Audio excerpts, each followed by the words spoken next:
Broccoli, are you ready? I'm calling you anyways. Hello, hello. Okay. You didn't answer, but I called anyways, so. Yeah, I am here. I muted the stream beforehand. Oh, okay.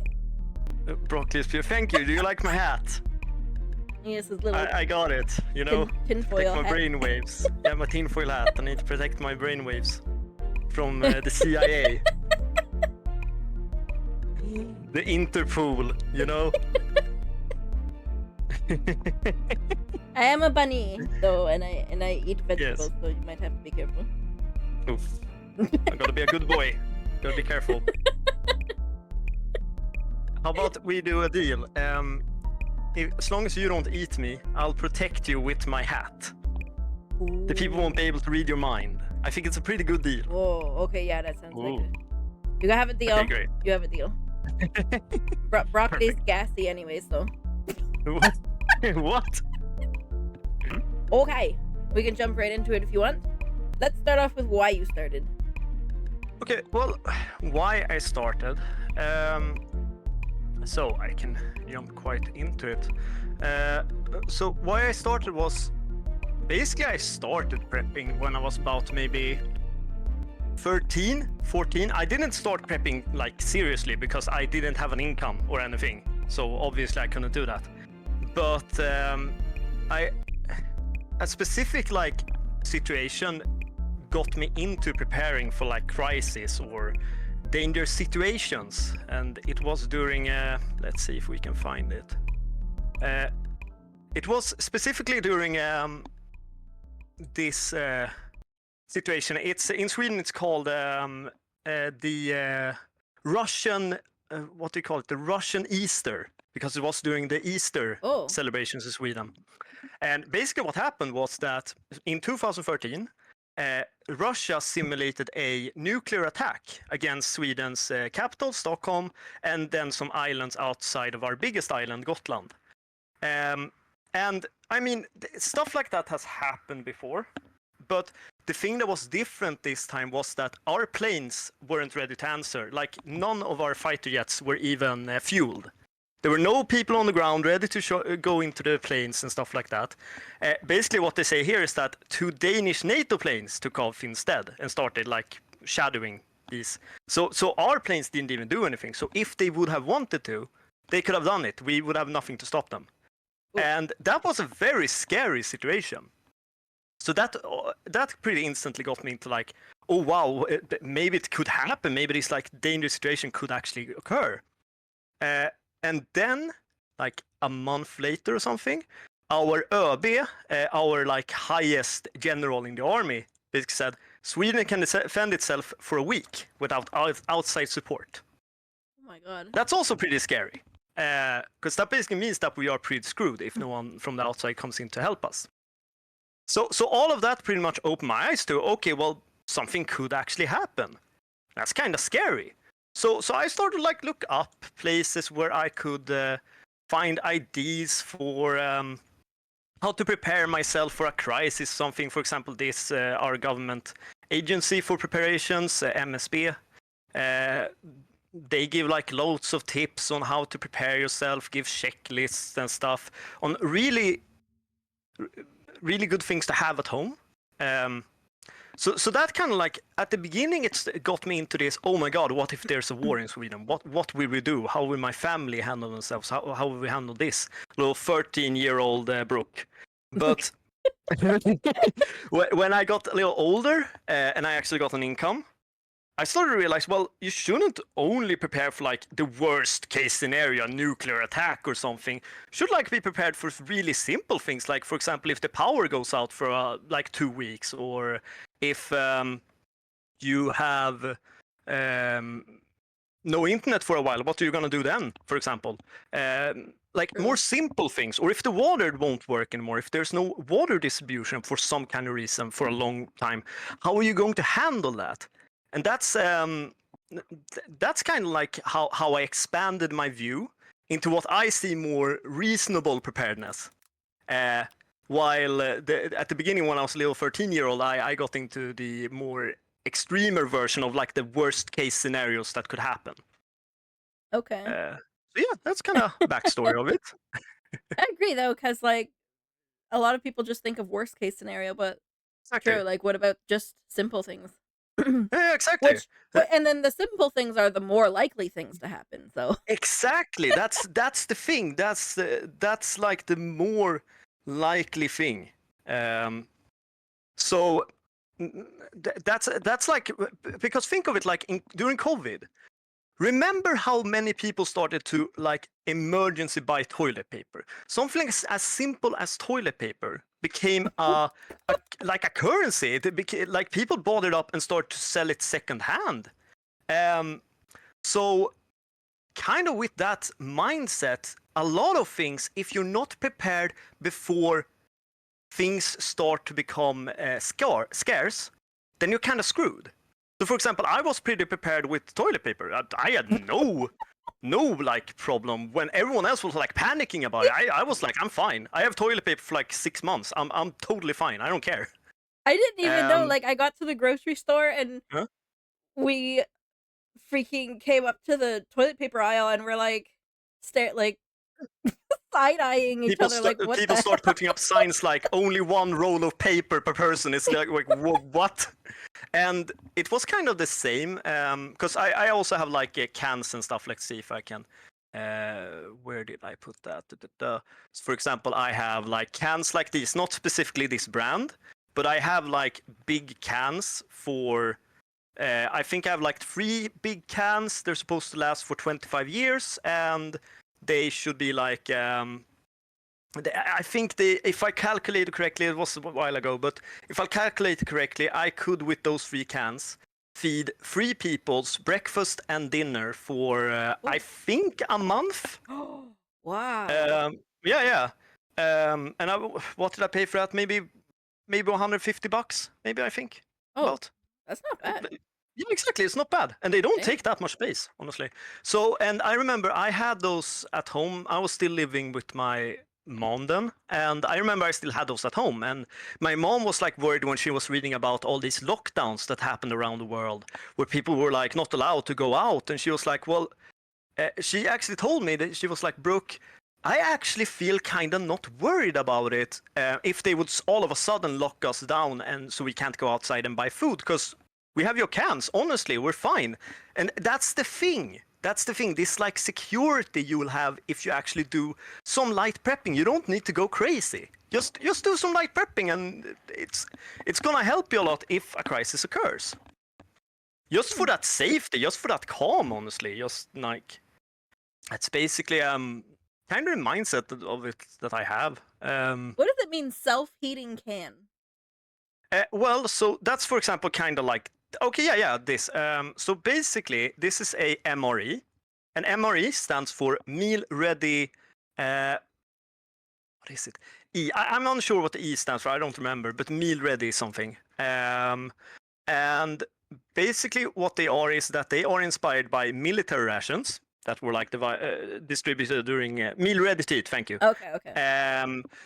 So basically, they were distributed like during World War I, World War II, specifically World War II. They were really distributed in like the US Army, the British Army. And the idea with this kind of food is that you're supposed to be able to eat it in a place that doesn't have a lot of water, don't have a lot of, like, you don't have a secure heat resource. So basically, it's like chemistry inside. I don't remember exactly how it works, but basically, there are some reactive elements inside that you can make them interact with each other, and that creates heat and activity, which heats up the can without any like heat source, so to say. Yeah, okay. I think they're kinda try hard, honestly. I mean, some people like them. I understand, it's kind of cool, but these things usually cost a lot more than like they're pretty expensive. $10 per can. Holy. So I feel like personally, I mean, again, like I'm trying to view this thing as both a hobby for me. I find a lot of joy in doing it. I think it's fun to research and stuff like that, look up stuff, and also it keeps me safe. But so again, like if someone is into the hobby and is like, oh yeah, I want that, well, sure. But if you want to be cost effective, I would not recommend this, because usually it's not too hard to create a heat source in some kind of way if you're prepared with that heat source, and you can find lots of different ways to do that. Yeah, just setting up like a fire or something. Yeah, exactly. Or you find a gas canister. I don't remember exactly. Wait, give me a second. I'll just go and look at my gas canister thing. Give me a sec. Phew. I bought it from a Swedish company that's pretty well known for making these. I think like the UK and stuff like that usually import these. Primus, let's see, Primus AB. I can show the one I have. Primus AB. Boom. Let's see. Primus equipment. Why did they Primus the unicorn? Primus unicorn? What? Okay, wait. No, I don't translate to Swedish. Come on now. I have an international audience. We're learning Swedish today as well. No, thank you. We're translating this. So let's see if I can find the product I have. Cooking utensils. Storm kitchen, exactly. God damn it! Stop. Okay, so basically, this thing here. So you use this kind of pot and put it inside this what do you call it, like carrying, so it can carry it. Okay. And then you have this little gas canister, and you light a little gas sips out here, and then you light it with a match, and then you have heat. So then you can boil water or something like that. It's great. It's easy to carry. It's pretty safe if you know how to handle it. Like, it's not difficult to learn, but you shouldn't use it before you have read up on instruction stuff. But these are really good. So that's what I mean. Like, you can use an MRE if you want, but I mean, these kind of work fine, honestly, in my opinion. Okay. And I would recommend Primus if people want like really good quality of the product, because they're really good at doing this stuff. I don't know any American brands or something like that, but I would recommend Primus. I can really recommend them. I think they're great. Okay. Primus. Primus, exactly. Okay. Sin, what's an IED? An IED? I don't know what that is. But what about teaching your children to fight in close quarter combat? Exactly that. I don't know if people remembered my reactions during that. I thought that was fucking stupid. That is what I'm saying. I think those people are going way too far with the thing, and it's not a hobby for them. That's pretty clear. It's a lifestyle. The thing is that I think there's nothing wrong with teaching your kids. Absolutely, you could use that. I mean, it is gas. It's flammable. You could absolutely use it as an improvised explosive. I would not recommend doing that, but you can. Oh yeah, I read about that, Kitsuya, that you lost some mines in IKEA. But yeah, I think considering the thing with close quarter combat, I don't think there's anything wrong with teaching your kids how to defend themselves. But I think it's like... The issue is, I think you're doing it for the wrong reasons. You shouldn't be teaching your kids that it's not if we're going to go in a nuclear war. It's when. It's any second now. So you need to be prepared for, like, to fight off people, to protect our cans, fix a flamethrower to protect the cans. It's like you go kind of too far with it. I think there's nothing wrong with teaching close quarter combat, but I think you're doing it for the way schizo reasons, honestly. You need to calm down. So like that's my opinion on it. And I think flamethrower, I think that's ridiculous. I think if you really need to defend your cans, there's more fuel efficient ways to do it. You shouldn't be wasting fuel if there's an apocalypse. Damn it, I can't bring flamethrowers then to your thing. To my bunker that I'm going to build one day? Yeah, of course. No flame throwers or whatever the heck. Yeah, exactly. Exactly. Damn. Well, yeah. So that's kind of like the food. Here's some other stuff I found here. Here you see like 1,036 servings. What? How can you have 1,000? No. Oh yeah, you use the comma not as a point. You use it as for 1,000. Okay. But yeah. So you can see here, you can get a lot of food for it. I would also recommend, if you're going to buy like these big bunches, I think you should try and do some different flavors, because like realistically, do you want to eat that for like a month? The same food all the time? No. Do you want 438 servings of chicken noodle soup? Exactly.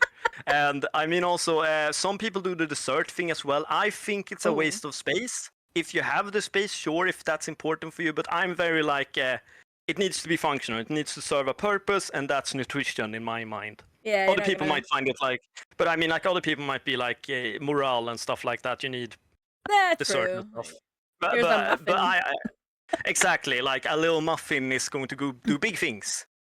You need a treat every now and then in the I apocalypse. would. Exactly, I would. exactly, syrup or slasher.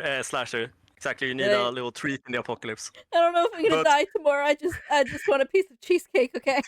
exactly, just give it. No, no, we need a space for my cans, my other cans. But yeah, that's kind of like my mindset of it. But absolutely, I think do whatever would make you happy and feel safe. Quick oats and stuff like that. I think this is great for breakfast Ooh. preparation. Yeah. Um, and the thing is that you could absolutely stockpile up on oats. I think that's a good thing to have at home a lot. Because again, you can make oatmeal and stuff. But the difference here is that this has a 30-year shelf life. And buying a bag of oats is not going to have 30 years. So that's the difference, I guess. Really? Um, if oats, Oats don't. I think it goes bad for like 4 or 5 years, maybe. Oh, I had no idea. So, Okay. I mean, it is a long while, but if you want to think like that far ahead. A method of heating became too expensive when it's cheaper to burn cash for heat. Speaking of cash, I have prepared here. Let's see. Another thing I think people should prep is buying cash or like stockpiling cash. Because especially in Sweden, we've gone to a more cashless society. Way less people have any cash at all. A lot of people use cards. And what happened 3 years ago is that one of our biggest food chains, Coop, was had a what's it called? Ransomware attack. Oh, damn. And basically what they said is that you give us money or we're going to shut down your payment service. And they didn't pay. So their payment service was shut down. Oh, shit. So basically what happened then is that no one could use cards anymore. So loads of people in Sweden couldn't use Coop. We had other stores, of course, but theoretically, if they can do that to one of the biggest stores, think of what a, for example, state or terrorist organization who are really organized and large scale could do to every single payment system in your country that uses digital transactions. Oh, man. I would Then be you're screwed. screwed. Yeah, exactly. You have a plastic card that you can't use. I have a $2 So coin. exactly, and I think you would need more. So basically, again, when everyone else was panicking, like, and again, people were panicking when we had other stores to go to. But in my situation, I was like, well, I have stockpiled some cash. I'm fine, and I'm not even talking about a lot. I'm talking maybe like I have a few dollars, I have a few euros, I have in Swedish currency, I have like $50 maybe. And I mean, that's the thing. $50 could probably feed you and maybe a close one for like a week or two. Yeah. If Yeah, that. and you don't usually need a lot more time than that, honestly, to be fine. That's Because true. then by that time they fixed it. True. True. Mhm. Yeah, I So, almost I like 99% of the time never have cash on me. and that's what I think that's my recommendation. People should have some cash at home, like just to be sure. So that's why I dislike kind of how they are pushing to cancel, like push more digital transactions, stuff like that. I think it's way better to try and have some cash at home at least. Yeah. And you don't even need to be hardcore and be like me and have different currencies. Because what if the Swedish crown would collapse one day? Then it's good to have a few dollars so you can buy food. Like Damn. you don't have to go that far. That's just a little fun for me. I But wouldn't have even thought of that. I mean, yeah. I mean, Americans, yeah, you could prepare like some euros and some pounds and stuff like that. But I'm gonna tell you, if the U.S. currency would collapse, we're going to have bigger problems than if the Swedish currency collapse, because that's a worldwide event, I gotta say. But I mean, Canadians, yeah, get some US dollars. Like, you just you keep don't some. Like want maybe. Canadian dollars in freaking my life. Oh no, Canadian dollar is even worse now. Well, they're not worth less, so they are at least worth something if your card won't work anymore. True. Very So true. that's like kind of my mindset on that. I think it's good to be prepared in that way as well. Like have some cash at home. I've Like you had never know. many people tell me that, and I'm like, "Yeah, I should do Mm. that. Yeah, I should do that." I mean, loads of people tell people that, and people don't listen. And I understand because this is like not. This isn't exciting for everyone. I get it. That's the difference. I think this is fun to You prepare for things like this. you know But what my fear is that I would keep the yeah, cash, like, put it somewhere and then completely just lose it. then we have another solution here for you. If you don't know, if you're unsure where to Oh! put your money, here we go. A fireproof safe. So this Damn. is also another good thing to prepare for. Let's say that you have a lot of valuables that are in paper form. Maybe I don't know how it works with documents. I don't know if you have like birth certificates that you literally need in paper form. I don't know how that works, but like important stuff that you don't want to lose. For example, money or childhood memories, pictures of your parents, pictures of your pets. Because a lot of people don't print out stuff anymore. Yeah, But if true. you have something printed out, maybe, or if you have a passport, for example, you don't want to lose Ooh. that in a fire. Yeah, Yeah. it's going to be a hassle. So this, for example, I checked this out. So basically, what this is that it's safe, not too big here, and you can. What it's supposed to do is that it's supposed to survive in a fire for an Cold. hour for about this kind of heat, 927 Celsius. And the thing is that at first when I looked up this stuff, I thought like, well, an hour, that's not too long. And that's a lot of money to spend on a thing like this. I mean, this is a lot of money. Holy what? Exactly, it's a lot of money. But when I looked it up more and more, people were explaining to me that usually by the time a fire itself, like it burns out, and it collapses the house in about 20 minutes max. So I mean that's Okay. even overkill than 1 hour. Like it's going to survive the house basically. Yeah, exactly. And I mean if there is like this is like if you have money, I think you should spend it. But this is like the first priority I think people should do if they start prepping for stuff. But I think it's a good thing to keep in mind if you have a lot of important documents or stuff you don't want to lose in a fire. Then this would be excellent. Like it would be very good. Yeah, I agree. It's Mm-hmm. like, yeah, because like it's something that you could just save up for. So Exactly. A lot of these things are something you can save up for. I mean, a lot of the stuff I already have, I've been gathering that for like. When did I seriously start gathering? I think I started gathering seriously around 17, I think. Uh, so I've been gathering for like gathering supplies and stuff for 9 years. It's a long time. And also, if you feel like the stuff I'm mentioning is way too expensive, then let's see what other stuff I have here that's kind of fun. Well, candles. I have like 20 candles here, big ones. Like, so you can burn them if the electricity goes out. You have some candles you can use instead. oh, okay. Yeah, so you can Some like, or if aromatherapy you, too. what's it say? Some aromatherapy too. I mean, if you want to, yeah. And candles actually are really good at creating warmth. So let's say the electricity goes out, the gas goes out, you don't have any heating, for example. Then you can huddle up a bunch of you inside a singular room, and then you put some towels and stuff like that on the bottom, so of doors and windows, so heat doesn't leave the room. And then you light some candles. Just keep an eye on it, obviously. Regular fire safety needs to be applied, but then with these candles, you're going to warm up a lot. Also, you obviously need some kind of ventilation so you don't choke yourself out with no oxygen, obviously. But I mean, again, like common sense. But these things can really help keeping heat. Are you If are you displaying candles right now? nope, Okay. I didn't have that prepared. Okay. I am holding it in my hand. I just wanted to make sure. Yes. What other stuff? I have like so there's. Whoa. Speaking of if the power goes out, this is when you go more hardcore.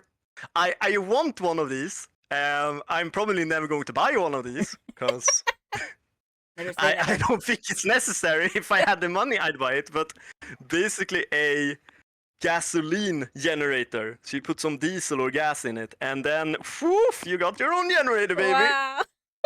And I think that's amazing. But That is pretty again, cool. I'm probably never gonna buy it. I don't have the money for that. Damn. But I think this looks very cool. Some of them are pretty cheap.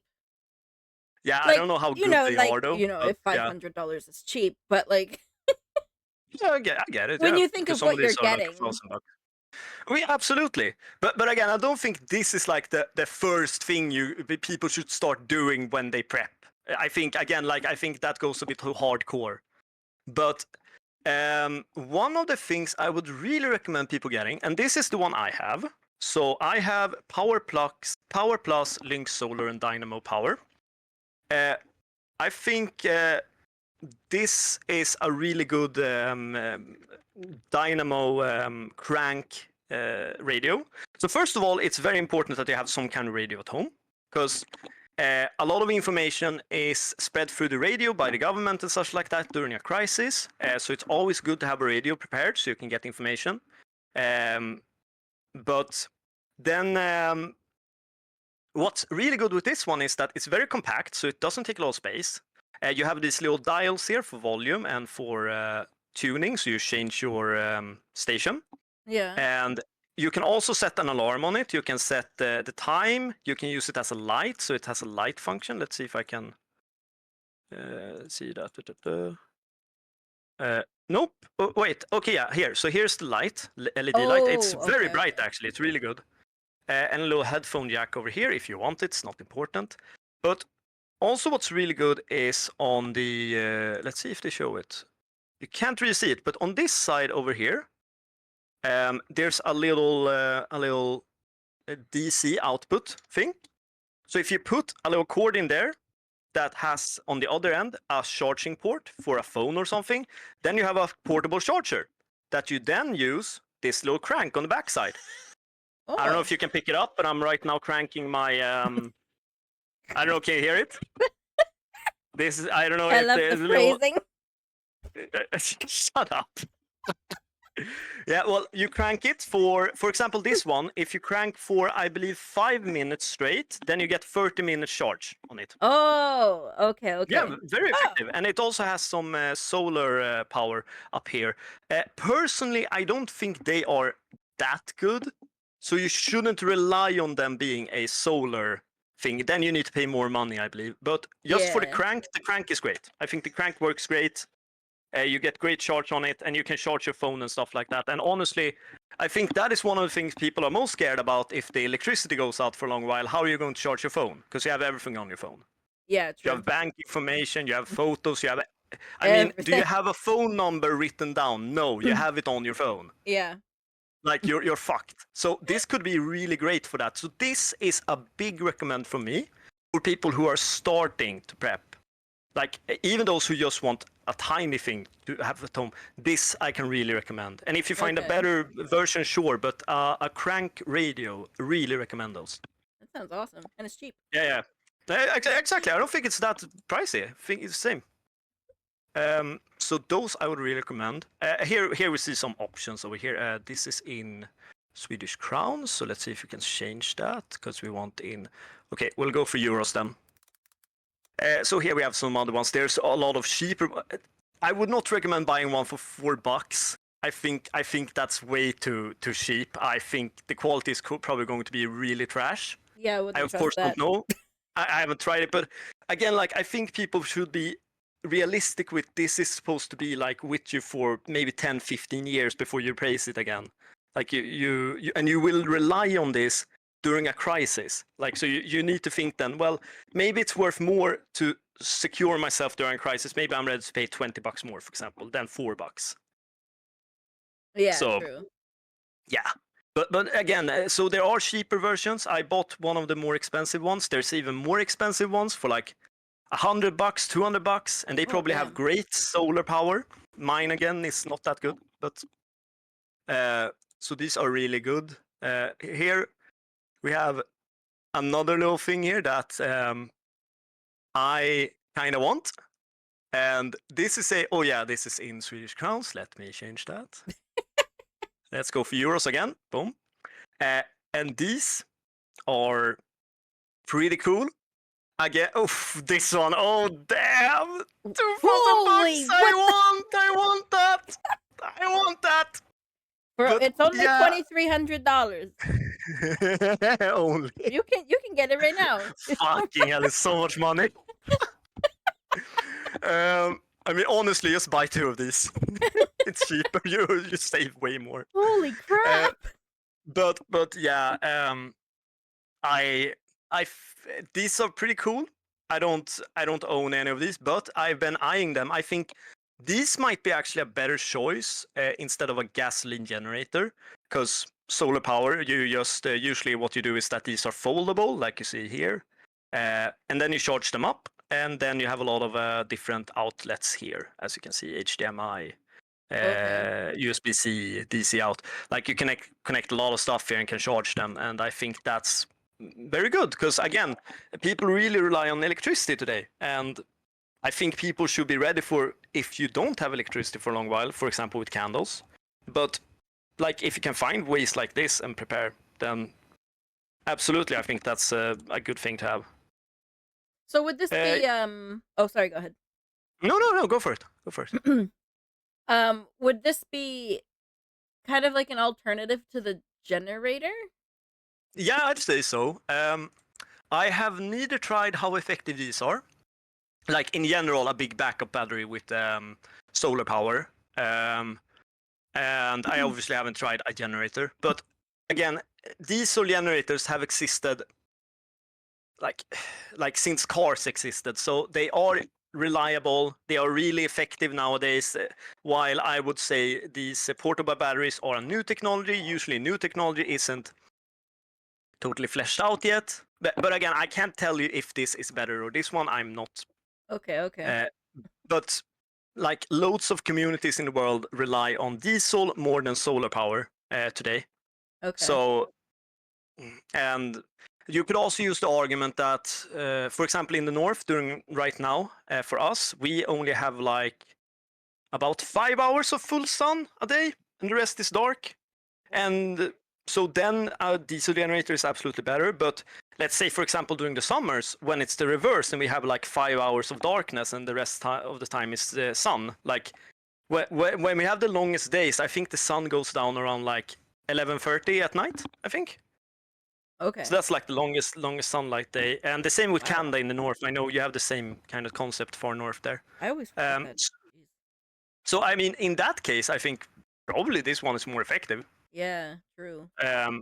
But again, like you need a reliable source of sunlight. Well, this is not necessary. You just need a reliable source of gasoline, and you can stockpile gasoline. You can't go stockpile sunlight. This is the closest stockpiling you can do. So reliability, I would say this is better. Yeah. But okay. Again, I'm like not sure. And Slasher mentioned the portable battery jumper. Absolutely, Yeah, I agree with that. I'm actually going to go to cars later. I prepped a thing for cars. Oh. I'm going to discuss cars as well. Damn. Okay. But these, in general, these I think are a very smart. Yeah, gasoline expires absolutely, but it takes a while for them to expire. While sunlight, it's gasoline. What does it take? Like a year, I think, about until it goes pretty Really? bad. But I think so. I'm no expert, so I'm probably going to be like in the comments. No, actually, Brooke, you're wrong. But I know it expires. But let's say sunlight. If you charge up a battery with sunlight, it will continuously dissipate like no charge is constant, so it will continuously lose. That's why batteries die while you haven't used them. And the same thing is that a battery in itself. Like in a generator goes bad continuously. Like that's why a phone starts to be less effective after a while because the battery just goes bad. Yeah. So in that case, so if again like I have in Swedish crowns. A good rule of thumb with Swedish crowns is that basically this is $30. So just like put a little thing in between a 9 and the 5, and then you have $1 basically. Oh, okay. Cool. Basically the currency conversion. Let's see here. Okay, but I think these are actually pretty good to have. So basically, is that this is a power bank. I think a lot of people know what power banks are. You charge them up. Some of them have a solar power panel, my experience with these are that the solar powers are trash. You can't rely on them to charge your power bank. It will take a long time. So you should focus on these being a thing you charge in an outlet. Like that's what you should rely on. Yeah, I wouldn't want to rely on solar power. Like, there's nothing wrong to rely on solar power, but the thing is that people need to understand and be realistic. This is a way too tiny solar power panel. Like, it won't charge for shit. That's the thing. Like, people need to understand that the difference would be that if we would take this solar panel and make it like this big, oh yeah, it would charge. Yeah, but it's like need to be 5 times bigger until our solar panel gets better. But like, these things are very good to have. Like, charge them up, have them in your car, for example. Let's say the car dies for some reason, and your phone is about to die. You forgot to charge it in the car while you were driving. Well, now you have a power bank. Or if you're outside camping, good with a power bank. Like, so these things should also be kept in a preparation box. I would recommend. I think I have a power bank, but it's from Wish. I bought it before I knew that Wish are absolutely trash, so I bought it like 12 years ago or whatever. Oh my god, now we have two. So I was like, hey, it's a good deal. And then I realized, well, they're absolutely trash. So I would not recommend buying from Wish. I actually need to buy a power bank that's actually good, so I'm going to go researching that later, find one I want. But I would recommend this as well. They usually also have a function with like a light of some kind, so they are a flashlight. Very good to have. I also had some fun with theoretically looking up in Sweden. Let's see, if I can find a mini wind power. I actually looked this up because I was like, there's solar power everywhere, but can you buy a small wind generator? What? Yes, you can. How? How would that even work? I mean, look at these things. I mean, these are, in my opinion, way too. You need to also remember the price. Like, okay, is this actually going to be effective? No. But you're sitting there with the fan. I think I actually found one that was actually pretty good. Hello, Haya. Thank you for the hat compliment. I need to protect myself from the CIA. But what I found one in Sweden for like, I think like 10,000. No, wait. $2,000, I think. Oh my! I thought you were about to say $10,000. No. Yeah, I mean they are. There is $10,000. Oh my god! Yeah, I'm just looking at the prices now. Yeah, $2,000, and it wasn't actually that bad. And I mean, if you are at like a secure place, wind is one of the like most secure things because you can do it day and night. And if you're at the coastal area, it's going to be very effective. So if you want to prep in that way and you have the land use for it, absolutely. Again, I would not say that this is the first step people should take when they start prepping. Like, this is a very extreme thing. Wow. So some of them are like, you know, affordable, but then it's like the other ones are like, oh, let me just go spend my whole life savings on it. You also, again, need to think about it. Why are they so affordable? Are they actually effective? Because you shouldn't buy something that like it's barely going to be able to light a light bulb. It's like, well, what's the reason then? Then buy a fucking crank. Buy a fucking bike that you connect to. Are you gonna have to sit there on the fan being like? Yeah, exactly. You blow on it. I mean, like. Then like you need to be realistic. If it's that cheap, then maybe just go and buy honestly buy a bike and connect it to a battery and start biking. I mean, that would be probably more effective. You're getting exercise too. Exactly. So I mean, I've been looking at this as well. Not seriously. I used to do it for fun because I one day thought like, wait, can you actually buy a tiny wind power plant? And yeah, you can. I also looked at like theoretically building a little like water hydro plant, like just connecting a little turbine to a river. And I haven't found someone actually selling it, like a product you can buy. But I think like if you have the know-how, you could probably build it for not that like much money. Just to charge like really simple things, not something huge, but I mean like yeah. like theoretically, I think you could actually do that if you have the know-how. Oh yeah. And it'd probably be very effective. And again, I'm not giving recommendations for people to do this stuff. I don't know what the laws are there. There probably are laws for people putting shit in a river. The Yes. same thing with putting wind towers on your land. I don't know if there's like laws on that. Yes. Look up the laws first. Funnily, actually, in Sweden, Sweden loves their laws and their bureaucracy and people needing to contact the municipality to buy to build anything, even things that you are allowed to build. You still need to notify them that you are building something. But the funny thing is that wind power doesn't necessarily need to be one of them. I looked it up, and basically what they said is that you don't need our what do you say, not allowance. That's You don't need the permission. permission, exactly. You don't need our permission to build a wind power plant. The most important thing is that it can't be like the limit of the height is the thing. So if let's say you have I don't know if you can see the mouse. Yep. Okay. So let's say we have a wind tower here, and this is your land. So these letters are your land. Okay. So basically, what they explained is how it works is that your wind power needs to be laying down and not going outside of your land limit from the middle of your land. Okay. So basically, so if the wind tower is this tall and it tips, okay. And it's like fine. And I think that makes sense because they're basically saying it's not allowed to land on someone else's land. Yeah, don't Which I think interfere. exactly, I think that's totally fair. But I'm very surprised that they're like, you don't need a permit or anything to build a wind power plant on your land. It's like, okay. I think you need like permits for like solar power and shit. I think that's actually a permit. I'm not sure, maybe. But That would be wind so power is weird. fine. But I mean, no one's building wind towers. No. But yeah, so this is like one thing I, for fun, looked at because I think that is fun. But let's see, we have here like our state agency for tips like this. A checklist. So, for example, radio powered by batteries, solar power, winding mechanisms, or crank. Torch and headlamp with extra batteries. So it's always good to have extra batteries at home. Have a little flashlight. Have a headlamp because again, a headlamp is amazing. Because think if you have a power outage and you can of course walk around with a flashlight, but then one of your hands are busy all the time. While if you have a headlamp, then you have two hands. Bottles and cans of clean water.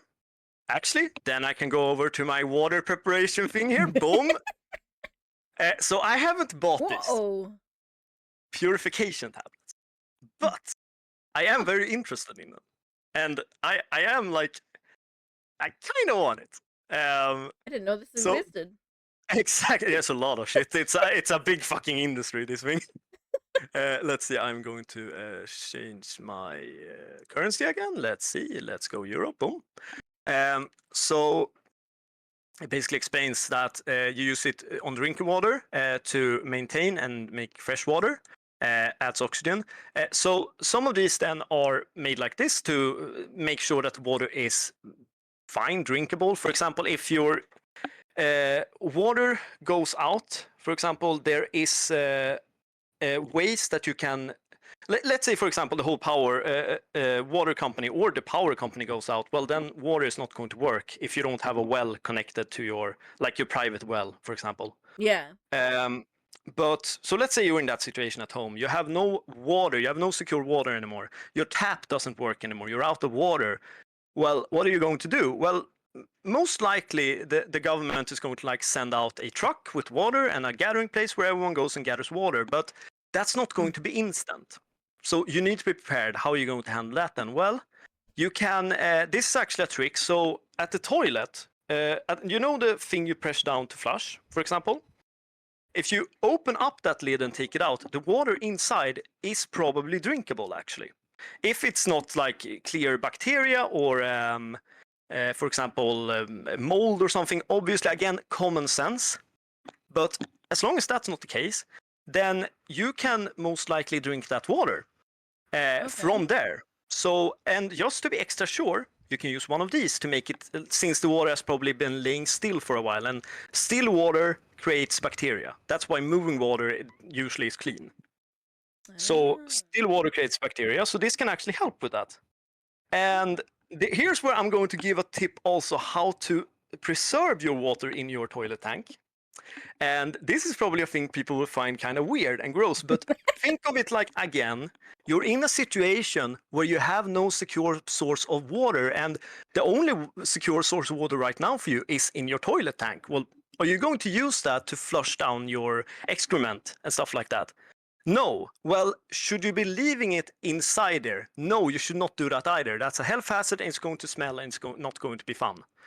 So one way to handle that is actually to take a plastic bag and take it around the rim of the toilet, and then you do it inside that, and then you throw it out. And by doing that, you're not wasting your water. So I actually have prepped. I think I have a big plastic bag filled with plastic bag. I think I have around 20 plastic bags inside here, just for that specific situation, if that would occur. And that's where we get into the more like weirder way maybe I'm prepping. But hey man, again, you gotta think like, of it. So. But I mean, like, again, I think it's fun, and I feel like this. If you want to prep in a way that doesn't cost a lot of money, saving like 10 plastic bags. I remember back in the day when they gave those out for free. I don't know how it is in other countries, but in our country, nope, they're not giving out free. For a while, they used to cost almost $1 per bag, and I think those bags are like half the size of the American plastic bags. We had a plastic bag tax for a while, but our current government rescinded it this last year. But that's like one way. It doesn't like take a lot of space. Honestly, you just put 5 bags inside a bag and then make it into a ball. It doesn't take any space at all. Okay, well, every time you go to the grocery store, excellent. If they give it out for free, save 10 bags, put them inside another bag, and then put it away. It doesn't take any space. Worst case scenario, if you're like one day, well, I really need a plastic bag, well, then go take the bag and just put a new one later. Yeah, but this is also a good way to be prepared and like have a safe water source in the future. It's kind of gross, but it's a good way to just be prepared. And I mean, don't go around and tell anyone like I'm doing right now that you have that prepared, and then you're not seen as weird. Gonna be all over YouTube now. I'm not going to go too much into politics, Slasher, but that's what they're doing. But what the thing is that the companies then put the heightened cost of the plastic bag on the consumer. So they are taxing the company, but the company are then putting the price on the consumer, which is inevitable. That's how business works. So doesn't surprise me. Yeah, exactly. So these are things I really recommend. Okay, I need to change again. Let's see here. Euro. So I have a few of these, for example, collapsible sturdy jerry cans. These are really good. They don't cost that much money to buy, in my opinion. I think these are actually kind of expensive. I've found way cheaper ones. I think I bought like. Okay, so let me explain. So these are jerry cans. So you fill them up with water, for example. So the thing is that you open the tap here, and these are a little. Oh damn! Oh, these are a little extra fancy. They have a little pipe thing. Mine don't have that. But these are really good, so you can fill them up with like water. So these take 10 liters each, so that's 20 liter. And then if you're not using them, if they're taking up space and stuff like that, you collapse them. They don't weigh anything, they don't take any space. Like it's really space effective. So I would honestly recommend like trying to think of it like you need 2 per person. Because that's the thing I also found out. Let me see if I can find my facts on that. I didn't prepare that. That's bad of me. I should have prepared that. I didn't know they were called jerry cans. They are actually. I don't remember why they were called that, but I know it's like some American lore. I think from World War II or something. I don't remember. Let's see. How much water? Ads coming up in 2 minutes. Oh, okay. Just tell me when they are going, and I'll be quiet. Well, we can have like questions or something or whatever. Oh yeah, absolutely. Do a person need a day? Because that's the thing that I realized when I looked it up, that people use loads of water. From everything from cleaning your hands to drinking to taking a shower to filling the toilet. Like, it's a lot. I don't remember exactly how much. Maybe MSDB actually has the answer for that. Advice for individual. Blah, blah, blah, blah.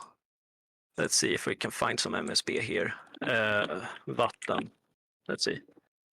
Can see here. Tillgången till vatten i en kris. Okay, let's see. What sources? Drinking water.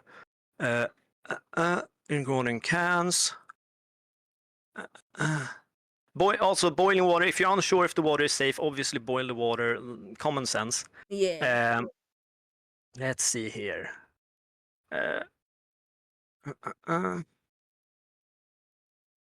I can't actually find it, but if I remember, people will probably won't correct me in comments and stuff like that. But if I remember right, I think one person uses around like 2-3 liters a day, maybe. Damn. I think that's number. It was anyway a very high number of water usage, which again like makes it so that maybe you should have 2 for each person, or maybe 1.5 for each person. Like try and rationalize like that. Yeah. And Oh, they're 10 liters. Okay. I just yeah. noticed So that now. they're very big. Like so and you just collapse them and they take barely any space. You can stack them on each other. Nice. So very effective in that way with water. We can take a break here because the ads will start in Oh, like 10 seconds. I need to drink water. I'm fucking. Speaking of water, yes. Have your I was hydration. just gonna say, speaking of water, remember to take it from toilets so you don't you don't flush it out. And if anyone has questions, we can have questions during I am hydrating, Katsuya. Thank you. And a hydrate for for broccoli. Thank you. We can do questions during ad break. And also, I was going to say exactly. So people drink a lot of water during the day, but you also need to calculate with washing hands, maybe taking a shower. Taking a shower. Imagine how much water you're going to use for that. That's like 5 liters easy. Yeah. And again, you can be effective with it, but you need to calculate that as well.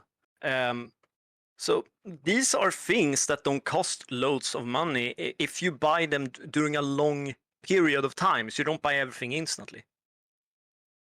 Yeah, true. Oh yeah, sorry. If there are any questions, I can answer them. Or if you Yeah, have any questions, Happy.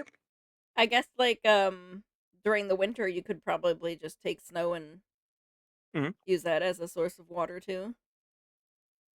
As long as you boil it Yeah. and stuff like yeah. Oh And yes, definitely. don't take the yellow snow and stuff like that. Yeah, Don't take the yellow snow. yeah, you should be fine. Again, common sense. Do not take the yellow snow. Mm. Oh gosh. I remember But, we would make like the snow cones. We would take snow from outside when it's freshly fallen and you put like maple syrup on top. Damn, that's pretty nice. Only 5. My brother uses about 80 liters during a shower. Oh god. So Katsuya, you need to buy 6.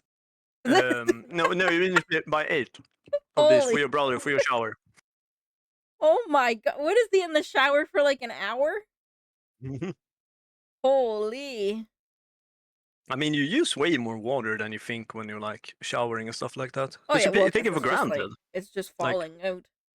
Exactly, you take it for granted. I take like 15 minutes, I think. I think I also kind of take 15 minutes, probably. Maybe 20. Sometimes takes longer while because I'm showering my birds as well, being effective. Oh, that's so cute. Oh, very cute.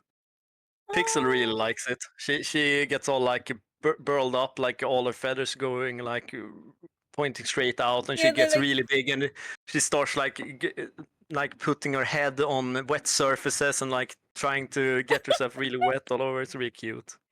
That's so cute. I love watching birds in the bath. Oh, the birds are really cute. How long are the ads? How greedy are you? I take 10 minutes. Oh, we have 1 more minute of ads. 10 minutes of ads. I got you. Oh, what? No. You imagine. Imagine the money. I used to take Infinite like money. 30-minute showers, and everyone used to be like, "Oh no, oh she's going for for a shower. Oh my god. Better get in there Wasting and all pee our first. toilet water again. God damn it. Won't be able to flush the toilet now. And now I take shorter showers and everyone will still make a comment and I'll be like, no, I only take 15 minutes now. Thank you. Sometimes you can't lose like the stereotype you've Yeah. collected. Yes. It's kind of impossible sometimes. See, I can look at.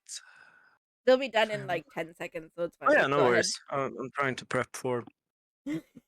So, for example, here, as I was discussing, we've already discussed stoves and fuel use, preferably outdoors. But also food that does not require refrigeration or freezing. Food that can be eaten directly or cooked without water. So cooked without water and stuff like that. Well, I guess then that's kind of MRE. Or no, I actually think you need water for MREs. I'm unsure actually. I'm no expert on that. But for example here, food that does not require refrigeration or freezing, and that's because well you don't always have a secure source of cooling. So well, how are you going to handle that? Well, I would recommend either doing what I'm doing here, which is the more extreme option. I suspect with the water for MREs. So you can do things like this, and I think it's good to have a few cans at home, like prepped. Yeah. But also, I would recommend looking for things like this. A big bag of rice, for example. Rice. I found this one here for £20, and I think that I don't remember how they calculated that. I've already forgot, but that's a lot of rice. I've seen 20 kilograms of rice at like Asian supermarkets, fucking huge. And like you don't have to buy such a big bag of rice, for example, but rice is a really good thing. It's very space efficient because they take up the whole space of the bag. You get a lot of nutrients from it. It doesn't go bad easily. So I would really recommend having like a big bag of that, and then you obviously use it to eat during regular days, but you also try and keep a track on it. If it starts to get a low amount of rice, then you buy a new big bag, for example. Also, beans. Beans are great. Lots of fibers, lots of protein, because you shouldn't rely on being able to have meat during your, if there's a big crisis, for example. Meat easily gets very expensive, even during like simple crisis or economic crisis, for example. And then beans are a really good alternative. And again, it's in a can, so they last for like 2-3 years. Maybe some do even longer than that. Lentils are also really good, dried or in a can. So there's lots of things you can buy to just be kind of secure. Trying to plan around like being able to survive for this for a week or two. Like try and have a backlog of food for that long. Yeah. So you can just be secure if there's an issue with food distribution or something like that. Yeah, unless you or war or whatever. Yeah, because like I always have a hard time trying to find like if you weren't gonna eat meat, like where would you get your protein from? Yeah, beans. Oh, beans. Beans are great. I think that's what else? There was like something else, but I can't remember what it was. I mean, there are other things, but I personally think beans are one of the most effective ones. And there's lots of different kinds. So I really recommend beans.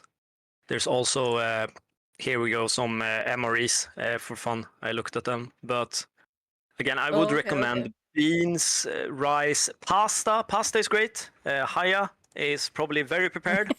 She's gonna be fine when the apocalypse comes. She's going to bathe in pasta. So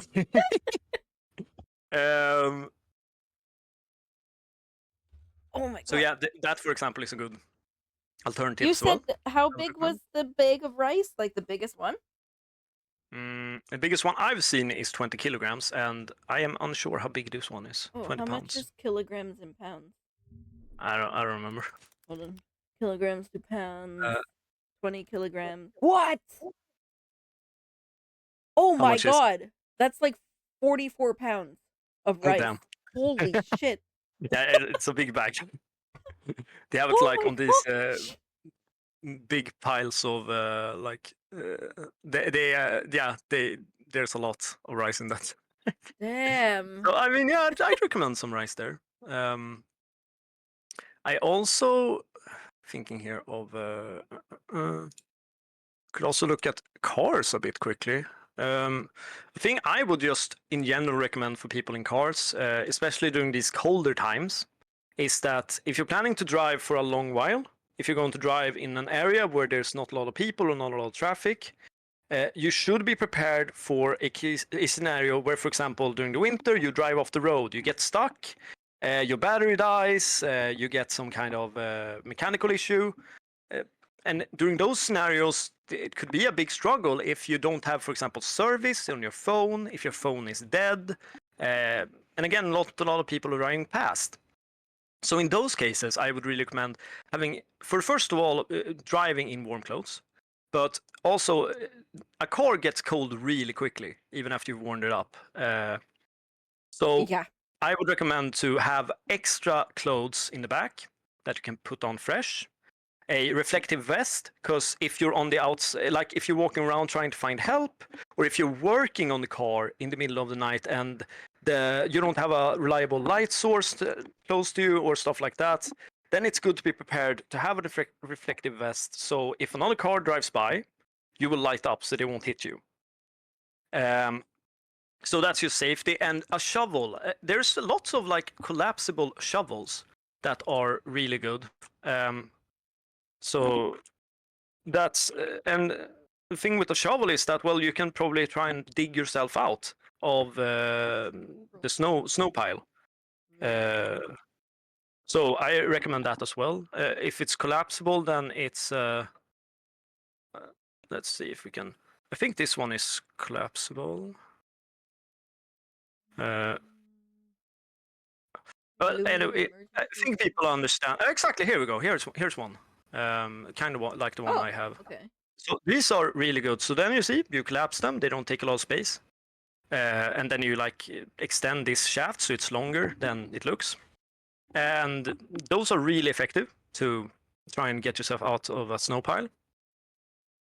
The same with a tow rope. I mean, if your car is able to use a tow rope, not everyone is, but I know a lot of Americans have like these Ford 150. There's really big trucks, and those are absolutely capable of taking you out, I believe. I'm no car expert either, so I believe a lot of people are going to be like, no, you're wrong on this. And I'm a prepper. I'm not a car guy. Flashlight, like usual, you should have flashlights at different places. Blankets are really good at preserving heat. Also, maybe you have pets in your car. You need to put blankets around those so they can keep warm. For example, with my birds, I would try and keep them warm with lots of blankets around, trying to isolate them because they are really sensitive to the cold. Yeah. This is a really interesting tip. Gravel in a pet bottle. Yeah, What? yeah, and it's actually pretty smart. So let's say if you get stuck, yeah, you throw a bunch, like say you have a two liter, like a gallon or whatever, and just pour that out by the car's tires, then it gets some grip. Or what? if it's That's like so freaking smart. Exactly. And it's like that costs nothing. I mean, just go around somewhere and try to like steal someone's pile of Pick gravel. up rocks. Yeah, pick up rocks and put it down and you're fine. Jump starters, absolutely, as I think Slasher said. A first aid kit, you should always have a first aid kit in your preparation box, obviously, but also in your car. So you are prepared if something happens to you, someone else, you can help. Extra washer fluid, absolutely fluid, so you can, if you're out, you can't see anything because of ice on the windshield, some extra washer fluid. A charged power bank, absolutely necessary to have. Again, it's some of these intersect with each other with the preparation and with the car. A hot drink, absolutely. If it's in a thermos or in a Stanley cup, I guess, you can really keep the heat source in there, so it's going to stay well for a long while. Snacks.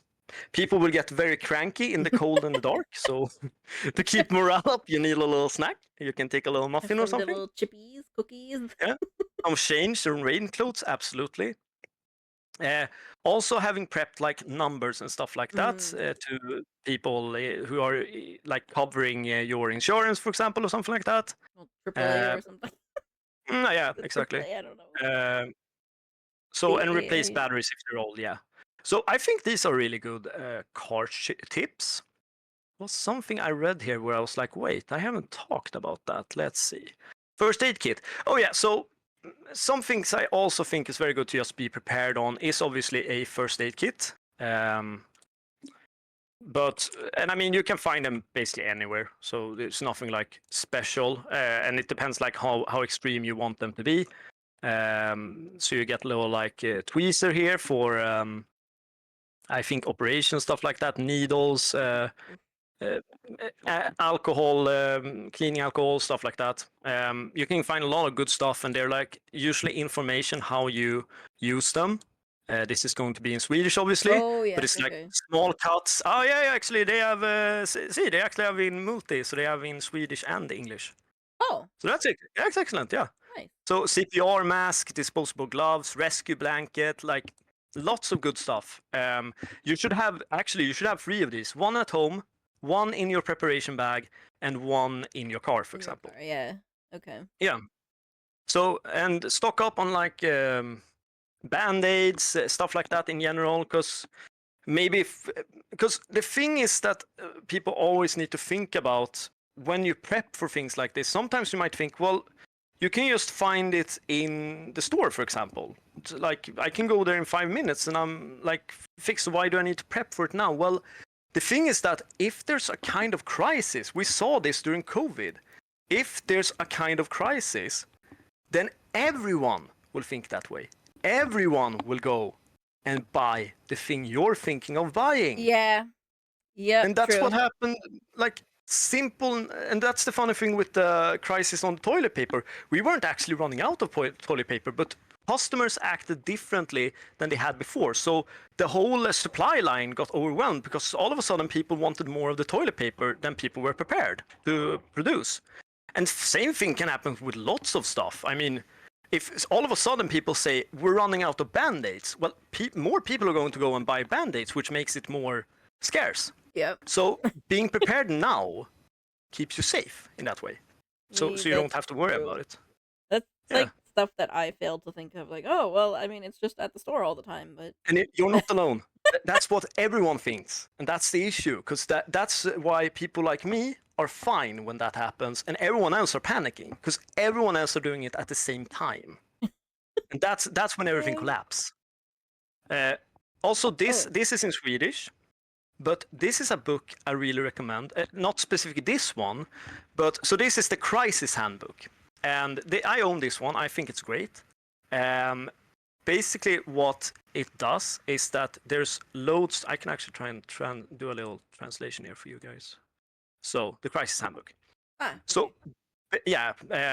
So basically, there's loads of good things in this. So they have like section of different instruction sections. So for example, one of them is first aid. So you know how will you handle someone who has hurt themselves, broken a leg?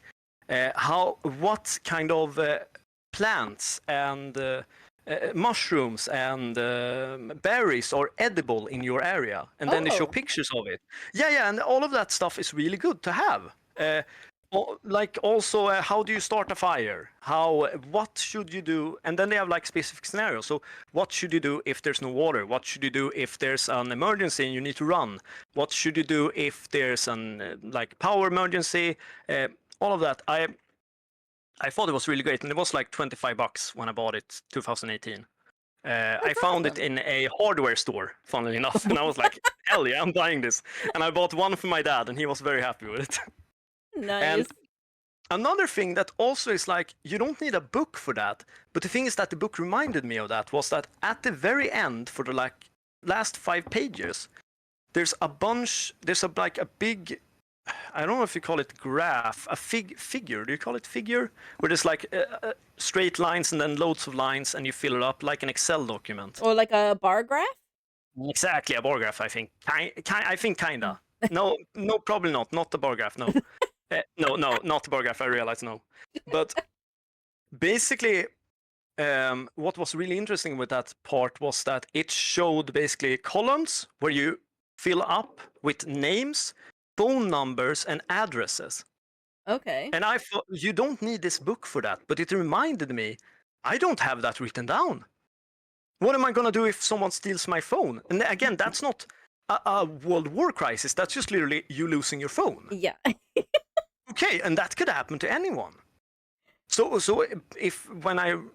since I've written it down in that book, I'm going to be fine. I'm not going to lose any contacts of people I'm not regularly talking with, but I want to be able to talk to if I need to.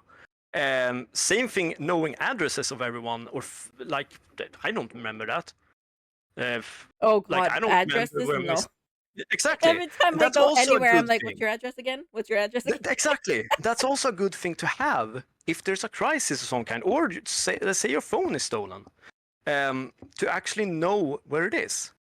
And Yeah. speaking of addresses, I think another good thing, and here's where you involve other people in your life in the prepping. And I know not everyone is maybe like comfortable with that. I get it. Maybe they feel like they look silly or they don't think it's necessary. That's fine. But this is another step to keep yourself safe, is to discuss with your close ones, where are you all going? If you, let's say you live in the same town with all your relatives and friends, where should you all gather if there's a crisis? Let's say all the phones stop working, all communication, internet stop working, a big collapse of some kind.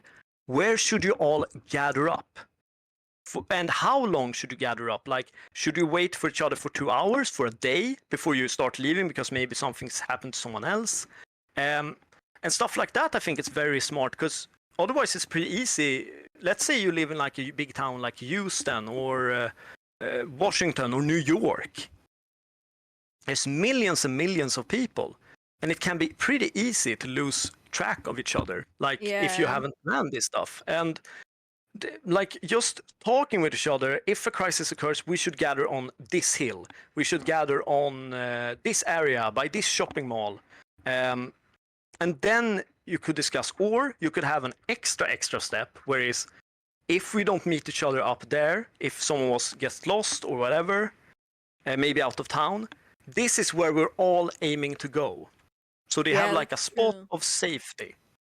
And probably not So even put a specific time, because if like your phone's dead or if everything's dead, you don't really yeah. have that sense of time. And you could also say that's the reason then to have a watch. I don't have a watch, but Oh I absolutely yeah. see the reason for that, to get the watch. Uh, Yep. True. Absolutely, Katsuya. I think absolutely important to have copies of documents, and we go back here. Then you should put them Then in you this. put them in the safe. So put them there. But yeah, like these are some simple, like sometimes people might think, oh, that's just so obvious, such obvious tips this book is giving. But again, it's maybe obvious, but imagine when you're calm that you're not thinking about this. How do you think you're going to handle it if there's a crisis and you're legitimately scared for your own safety or your family's? You don't know what to do. This book may then help. I'm not paid by the author of this book, by the way. but but this book might help to keep people calm, like actually making, because that's the most dangerous thing during a crisis, is that people go kind of nuts in Oh their my head and like, god. oh my god, what am I going to do? I need to do this and this and this and this. Yeah. But by reading this book or finding another book that's kind of in the same area, there's lots of books like this, that calmly explain to you, so you can rationalize and be like, okay, this is what I should do. I have a plan. I Yep. think that could help a lot of people. Exactly. People Um, panic. Yep. Absolutely. That's one of the most dangerous things. People panic buy when they hear that something's running out, and people act irrationally or gets kind of soft locked if they get too panicked and don't know what to do. I think that's why Um, in a lot of emergencies they won't really give you all the details, because they don't want people panicking. yeah, probably. I think absolutely that's the thing. I also, let's see here if there's another one I was thinking about. Let's see if I can find it. Where did I put that? Let's see. It's called a to go. I think like a go bag or runner bag or something. Let's see if I can find it, because those are Go bags, yes. Oh. Bug out bags, yes. Oh, is this the help bag that Katsuya means? The health thing? Help. Exactly. So this is kind of, I don't know if it's, I've never heard it be called a help bag. Okay. But so some stores just sell you the whole kit. So you can buy all of this and you will get all of that. So basically you get all of the stuff I've been talking about that you need. Okay. But the thing is that it's a very good thing to have a to-go bag prepared and put it somewhere with all the stuff you know you're going to need for the next maybe 48 hours if you're on the run somewhere or if you have to go in a car instantly. Because that's the thing. Sometimes it just all of a sudden happens and you need to run. It could be as simple as a fire, maybe. Maybe you want to keep some photographs in there for safety, but it could also be, let's say, and here we go into the more schizo area, I guess, but realistically, just saying, like, a good thing to think about is that, for example, someone launches a hypersonic missile against you. It goes faster than the speed of sound. Sometimes you only get a warning time of like maybe 10 minutes, if even that. And imagine that it's going towards your area where you live. So you have about 10 minutes to leave your house and try and run to a car or somewhere safe and hide. And that's the thing. So if you have this bag prepped, then you can just grab it and go. Yeah, exactly. And I'm going to be honest, I don't have a go bag prepped, which is very dumb and very weird, and I should have that. But I don't, and I should. That's your next bad task. on me.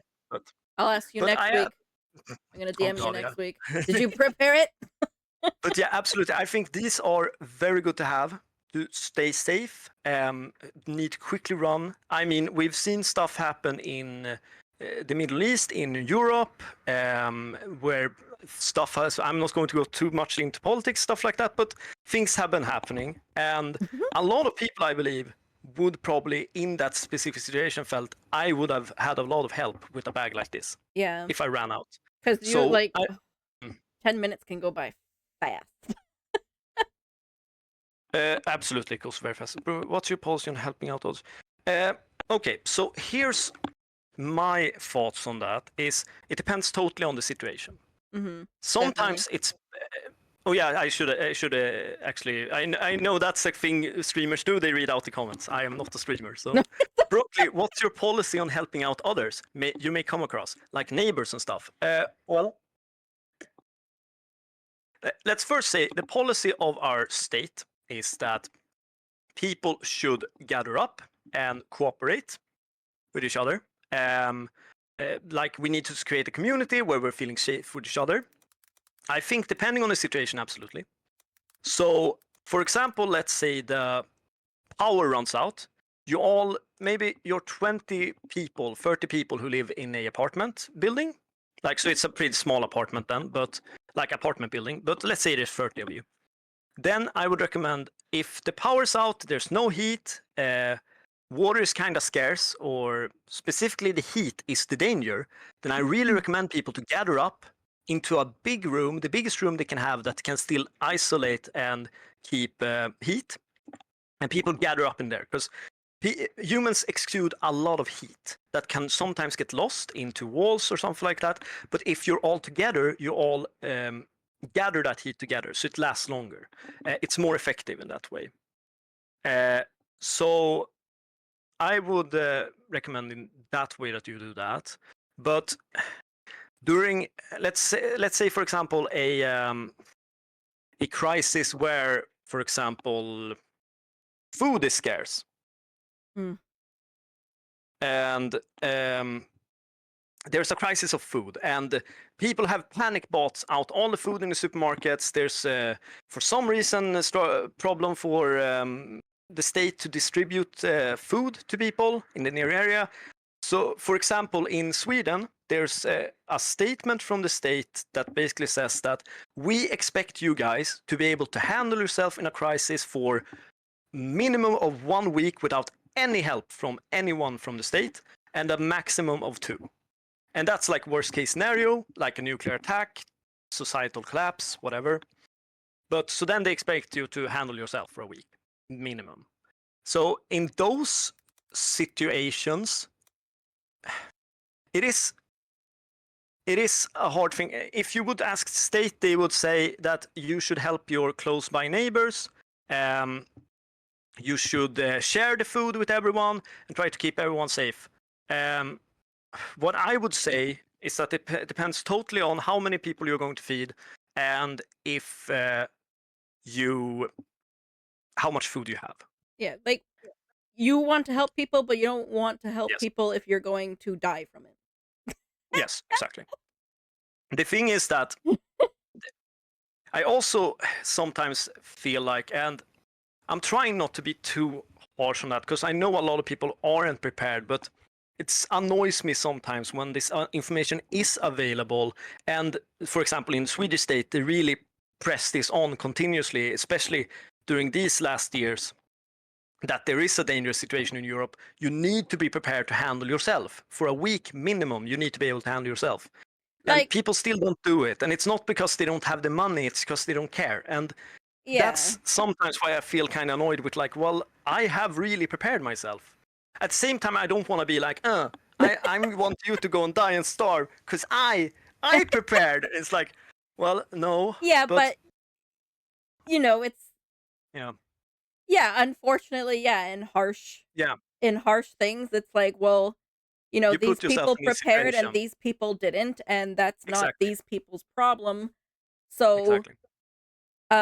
you know, and myself, I Mm.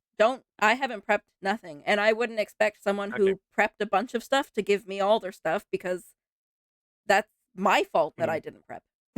The thing is that you're thinking that way, and I think some people do, and some people don't, and think everyone should share. But at the same time, I think you mightn't change your mindset if you're like starving. Oh, 100%. You have no food.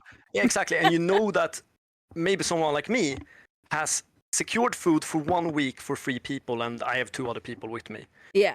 And I tell you, no, I'm not going to give you food. It doesn't matter like right now where you are like, oh yeah, I understand, I put myself. You're not going to think that way. You're going to think like, I'm about to die. Right now I don't I'm care. logical. Give me the food. Right now I'm Exactly. logical. And an illogical me will be like, you're the scum of the earth. I can't believe you. And that's the thing. Like I think in that way you're going to have to handle people who are going to be very irrational. Yeah. Which is just human psychology. That's just how it works. So in that way, by sharing and helping, even if it damages you and maybe makes it so you don't have a secure source of food, maybe that's the better strat because you generally feel threatened by people. Well, maybe that's the right choice then. But like in the best of worlds, you could share with everyone and everyone would be prepared. Yeah. Like, again, I'm not talking about the people who literally cannot afford it. I get it. Like, but oh wow, I'm talking about the people who could have bought a big bag of rice for 20, 30 bucks, and they didn't. Like, it's kind of those people I'm talking about. Yeah. Yeah. So that's for example one of the things I would say on that. Guns. I saw that Katsuya didn't recommend it to have guns and stuff like that, since you can be seen as an enemy. Yeah, that could be the case. It also depends. Like, there's different things. Like some people are in a militia, in the National Guard, stuff like that, and that's different than you're a military unit. But and in Sweden, it's pretty hard to have guns and stuff like that. I was wondering if you guys can own firearms in Sweden. Well, we can, but it's kind of complicated. So first of all, one of the easiest ways to own a gun in Sweden is to be a hunter. Then, depending on the situation, so sometimes if you're a hunter, you will be able to have a gun. It will not be automatic. It will be either bolt action, a single shot, and then you need to load manually, or it will be, I'm unsure if I think we have semi-automatic. But usually then what you have to do is that you have to put the gun in a kind of gun safe in a location owned by the Hunters Club or something like that in that style. So, but if you're more rural, you can usually keep it at home in a gun safe. There's also people who are in what we call hemvärnet, the home guard, who's like our National Guard. Some of those people who are more professional and less voluntary, they will usually be allowed to have an automatic rifle at home. but majority of people don't have guns in Sweden, and it's very like regulated. A lot of criminals have guns in Sweden, but I'm not going to go too far into that. But a lot of criminals, drug dealers, and stuff like that in Sweden's more rough parts, they have guns illegally. But Yeah. yeah, Of course the criminals do, because like, yes. But like they're really smart. What they do is that they import either old Yugoslav war guns, or they import like what do you call it, like track guns. So like when you run on tracks and stuff like that. Oh my And someone god. shoots a gun in there. So they buy those guns that are supposed to be like a single shot, and Wow. they modify them to be like a 9mm. So they have Damn. like 9 shots in it. Yeah, they're really smart. They are really they are good at improvising guns. So yeah, so those guys have guns. But yeah, so that's kind of the situation. I am also thinking sleeping bags, blankets. Sleeping bags are great. You should absolutely own a sleeping bag. Have it in your car, for example. It's great at keeping heat. It encloses around you, keeps you isolated, keeps you warm, keeps the body heat inside. It's great. So keep one in the car if you need to sleep in the car. If you run like you run out of gas or something. Keep one at home. Good to have. Matches, candles. I don't know what tea lights are. Tea lights. Are those little metal ones, maybe? Maybe. I'm unsure. Kerosene lamp and fuel. Absolutely, those are good if you have the ventilation. I'm unsure if I would recommend this in a apartment of some like a multiple story apartment with multiple families. I'm unsure if the ventilation would support that, but if you live like outside in a house, also if you live like outside or you have for some like if you have a what do you call it, like a heating oven, like you put in logs and stuff like that and heat up Oh, like the the wood oven? woods. Yeah, exactly, a wood stove or whatever you would call it. First of all, if it's a legit wood stove where you could cook food on top of it, that's great. Then you don't need to rely on power. Or if the heating gets cut out, well, then stock up on wood beforehand, so you Yeah. can survive for like a week or something Or on like that. a fireplace or something. Yeah. I'm talking about fireplace, exactly. Okay, That's what I'm okay. thinking of. Oh, damn, nice, Ketsuya. Then you have a kerosene lamp. Then you're very prepped. Cash in case payment cards stop working. I honestly think this is like if you want to prepare for the most realistic kind of crises, then it's water and it's power. Power in general, then it will affect your heating. It will affect payment systems. It will affect lights, obviously. But power is also usually necessary for the pumping of water around in cities. So then usually the water gets shut out. So I think those are usually the most important things people should be prepared for. So again, as I'm saying, like you should take out a few like money so you have food for so you can go and buy food at the store for like 1 or 2 weeks. Because again, like it's not too hard to attack a payment system or electric system with a dedicated hacker attack, especially from professional criminal units or state units. Yeah, true. As again I showed with Sweden and with one of our biggest food chains getting shut down, so you can only use cash. Oh, jeez. Yeah, exactly.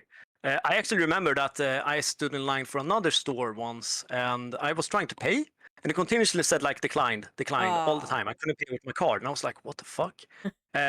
So I went out and got some cash and went back in, and then it turned out that everyone with a Visa card, What? Visa had been attacked. Yep, Oh Visa my had been gosh. attacked. So all Visa cards stopped working for a while, for like 2 hours.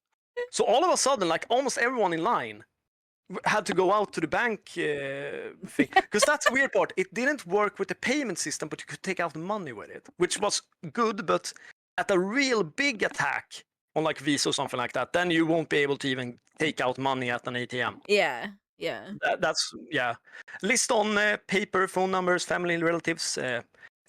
Local municipalities, hospital addresses is also good to have, because again, if you have no power, there's risk that you don't have you don't have service or you don't have internet. So all of these really good tips I really recommend. Honestly, I love MSB. I think they have a lot of good information, and as you can see, you can just translate it to English really easily. So I think they're very good. Didn't know websites like this existed. I'm sure Canada has the same, like a specific. More than likely. Yeah, absolutely. I think most states have that. So I recommend checking up on that yourself. They don't teach you these things in school. Sugar would be one of the more important things to hoard. I mean, maybe. I haven't personally heard that from people. I'm thinking it's a good way to preserve things.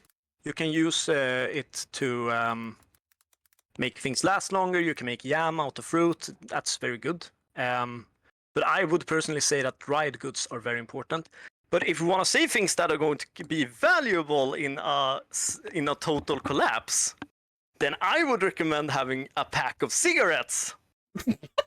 Because people are going to smoke, especially if they get really, really stressed and shit. And a thing is that, let's say there's such a big like collapse of some kind.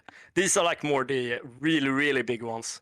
Let's say an economic collapse, so your currency all of a sudden is like basically worthless or something, really bad. Then basically having a pack of cigarettes gives you a lot of trading power with people. Let's say, for example, you need to get some food and you don't have any money worth giving out. And the person is a heavy smoker and they have smoked up all the packs. Maybe they have like some home rolled packs in some really sketchy tobacco mixed with some leaves and some grass.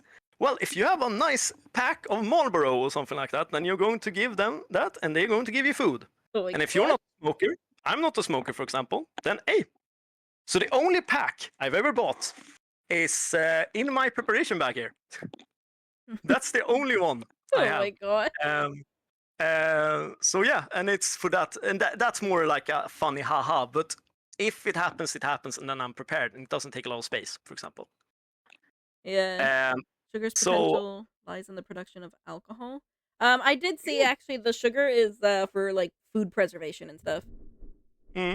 But again, like if you want to talk again, and this is like really apocalyptic collapse of economies. And again, if that would happen in the United States, the whole world is going to get shit on. But let's say more local countries, then alcohol, absolutely. If people drink alcohol, then they're going to be sad and stressed. Yeah, you can trade alcohol, absolutely. Alcohol and cigarettes. Yeah, and again, this is not the things you should be thinking about if you're going to start prepping. These are the more schizo ideas that are more hardcore, and I'm not doing it that seriously. I think it's more of a fun thing. It's a fun thing to mention, and I mean, if it's necessary, it's necessary. If not, I'm just going to throw it out. It cost me like $5. I'm done. Like, doesn't matter. So yeah. So I've heard about these bunker things, and I reacted on them quite a lot during your stream about bunkers and stuff like that. Okay. And the thing is that I'm thinking, I mean, if you have a shitload of money, if you have so much money, you don't know where to put it. You don't want to give it to charity. You don't know what the fuck to do with your money. Build a bunker. Sure, go for it. Go nuts. Build yourself a little bunker. Oh my. They are trying to sell it like a Oh my they're god, trying to like be like house. yeah, and I think those people go way overboard when it's like even connected to your house and shit. Oh my I goodness. think this is way overboard. I think you should just be like, hey, maybe some beds or something like that. But if you have a shitload of money, then go for it. I mean, whatever. It's your money. You go nuts. But I think it's overkill. But I do know if I was a multimillionaire or billionaire, yeah, I'd probably have a bunker. Oh yeah, I would do it then. So it's like, I think people like, I think some people are like going a bit nuts, and this is where we're going into that territory where I think you need to chill out a bit. Like you're a bit too horny for the apocalypse. You get too big of a hard-on to be a survivor. Like the closest I get is when I'm talking about trading alcohol and trading cigarettes. Like that's the closest I get to the hard-on to be a survivor. Like that's where my limit goes. I go a little bit into that hardcore, but then I back out. And when I see stuff like this, I think like, well, Oh my goodness. it's a fucking machine gun, I think, or it's a I think it's a 50 cal machine gun actually. Like this is ridiculous. Oh my goodness. Uh, wait, Sin. So you're telling me to save a couple of neighbors, drink toilet water, have some sticks on hand, and screw everything else? Exactly. That's exactly what I'm saying. Also, buy a generator, buy a wind power plant, try and build a hydropower plant, get guns, build a bunker. That's step one. That's like tutorial. But I think these people go kind of too far. Honestly, I think it's ridiculous. I don't think this is necessary. Some people argue that, well, it's good to have if there's a big fire or if there's a tornado, and it's like, well, a basement underground kind of works. Yeah. Same. You don't need this. Fort Knox vault. Like you don't.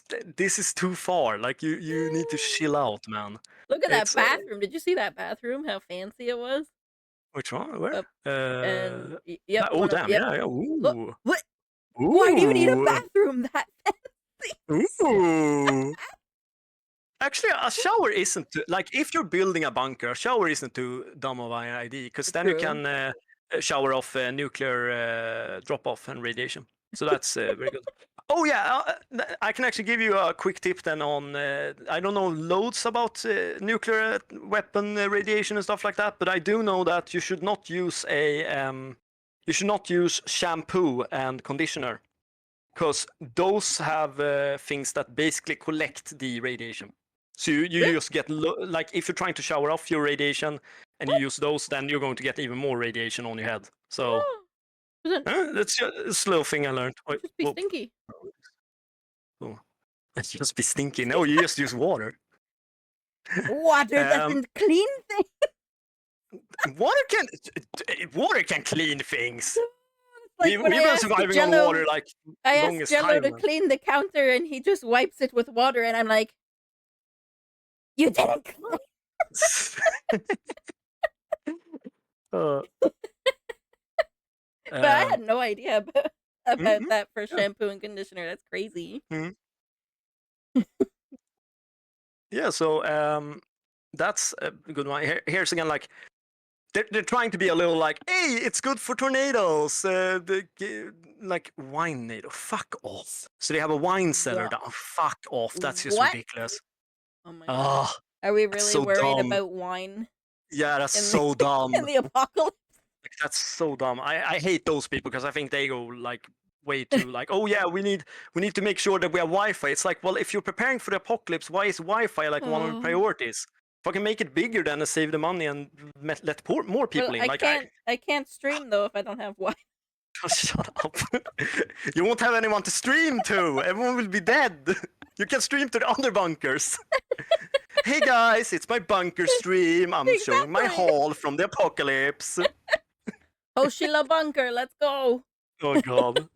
Yeah, well, and I mean, obviously, people are not buying this for a tornado. They're not buying this for a fire. Like, they are buying this to be cool and have safety during the nuclear bragging rights.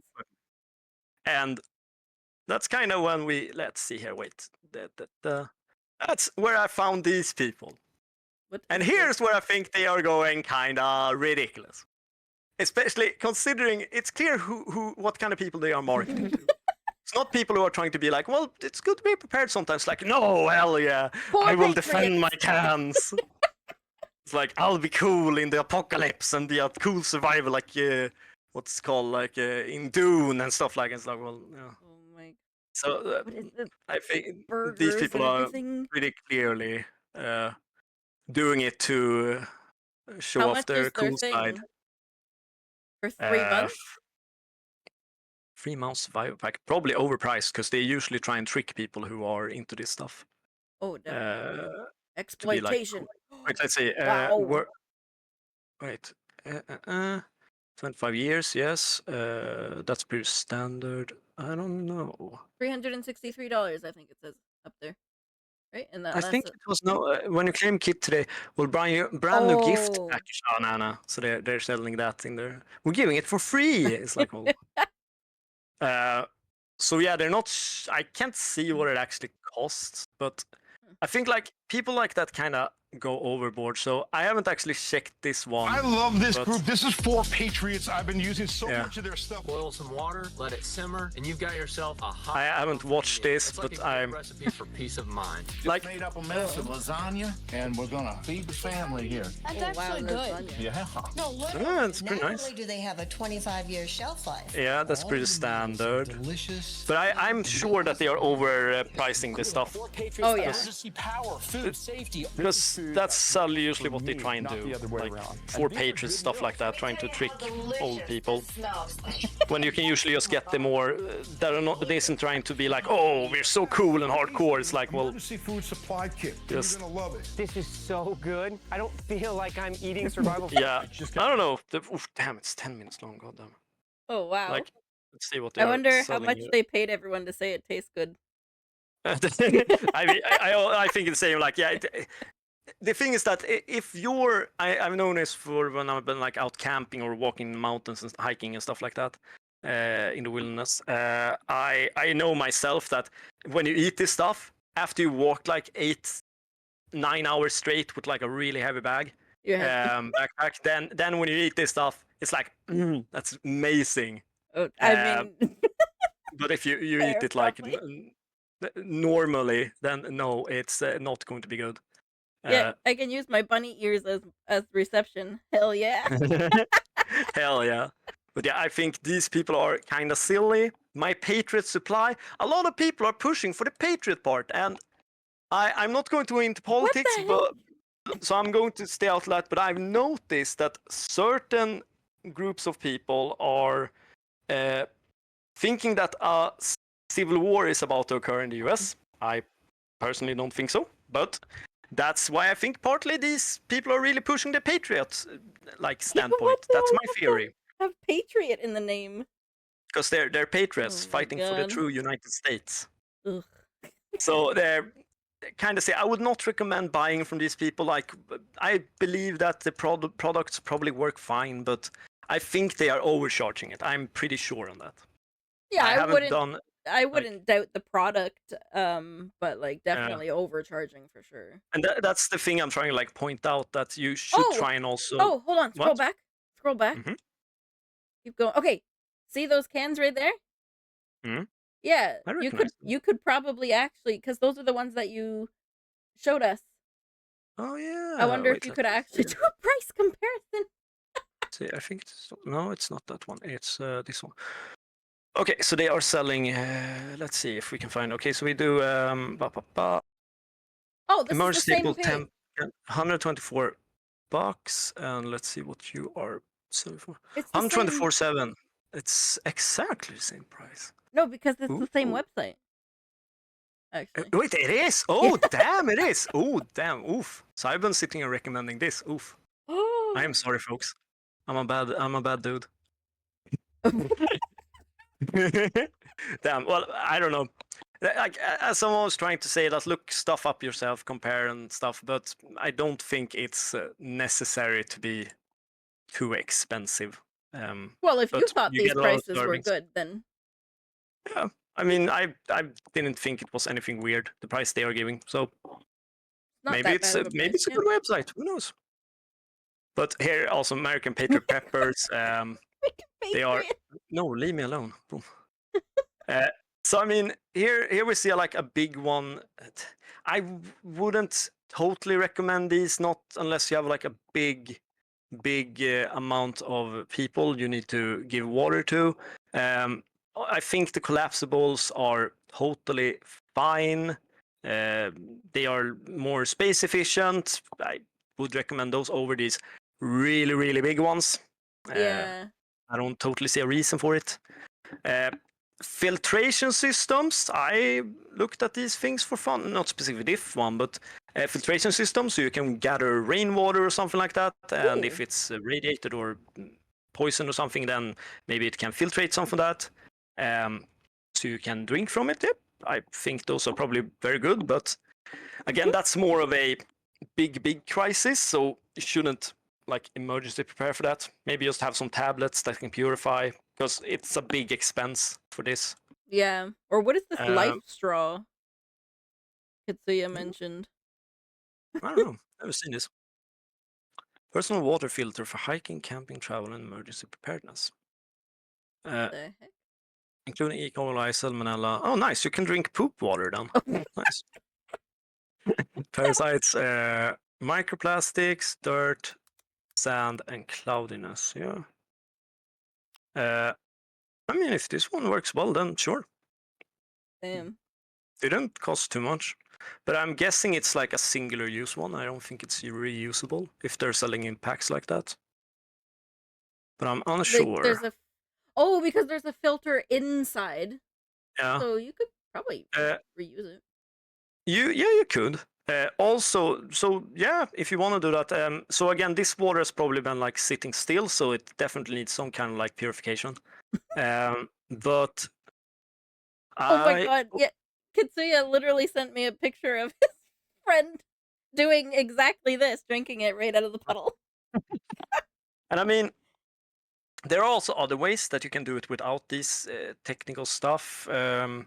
So if I remember correctly, what you do is that you take two pots. So you fill one up with water, and then you do some kind of, I don't remember exactly, some kind of like filtration system with a sock, if I remember rightly. A sock? A sock.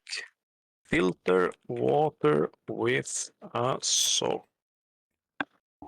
Make sure it's not your dirty sock, though. Yes, always your dirty sock. Let's see if we can find something here.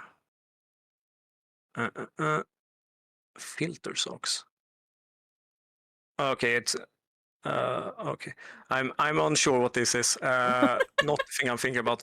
But basically, if I remember right, you can basically use a sock, and then you can filter water by condensation going up. So all of the bad stuff gets caught in the filter of the sock, and then you filter it again and again, and over again, and then you have basically a new filter, a filter you can use instead of buying these. But it's absolutely less effort for this stuff here. I've never used this.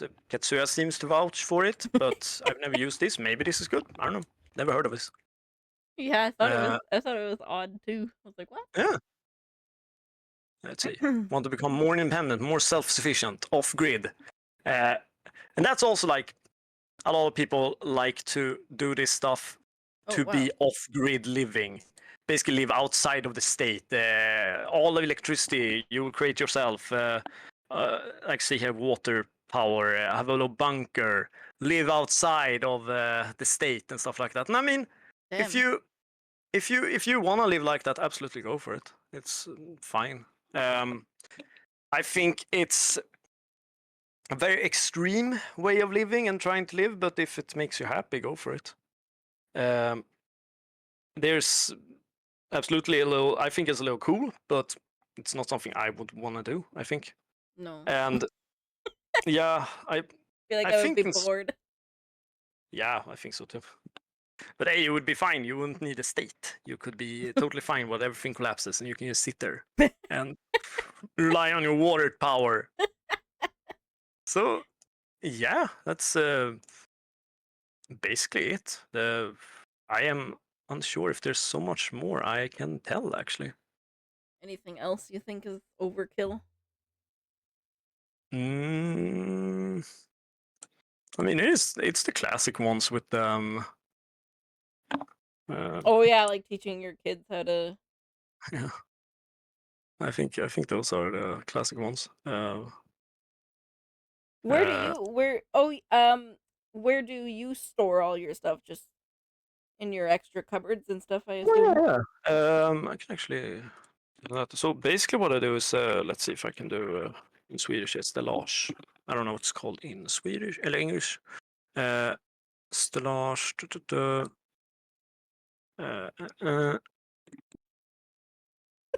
Okay, I think that was IKEA I bought it from, actually. Government is spying on my electricity usage. I'm better off in my dark cabin drinking out of my sock.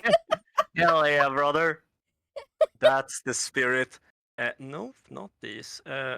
Metallstallage. Let's see if I can find it. Metallstallage. A specific one I have. Metal shelving. Metal shelves. Okay, so I have a kind of these, not exactly, but I kind of have these variants. Way taller than this. Mine is like, I think mine is better made, and it's, I think, this wide and I think this tall. Okay, How many okay. sections do I have? I have 8 sections basically. So I have 8 of these, but higher. So basically, I gather loads of food over there and other important stuff. Otherwise, important like preparation for if there's a blackout or something. I just have some like a little box, just some like a box like this. Honestly, nothing weird. Just simple box, keeping it there.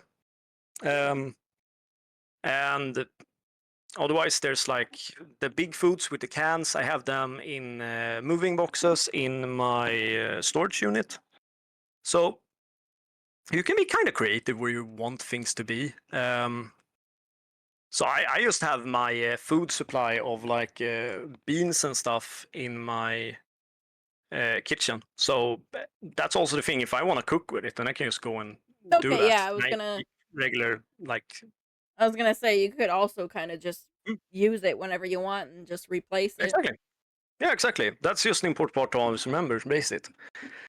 Also, like some small things here I have in my bag: binoculars. I have sunscreen.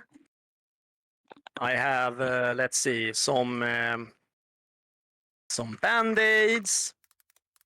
I have a knife sharpener. I have some toothpaste, a deck of cards, like simple stuff. Charger cables. Keep some charger cables in your box, because like so you don't run out and don't remember where you put your charger and stuff like that. I'm not sure if I have so much more.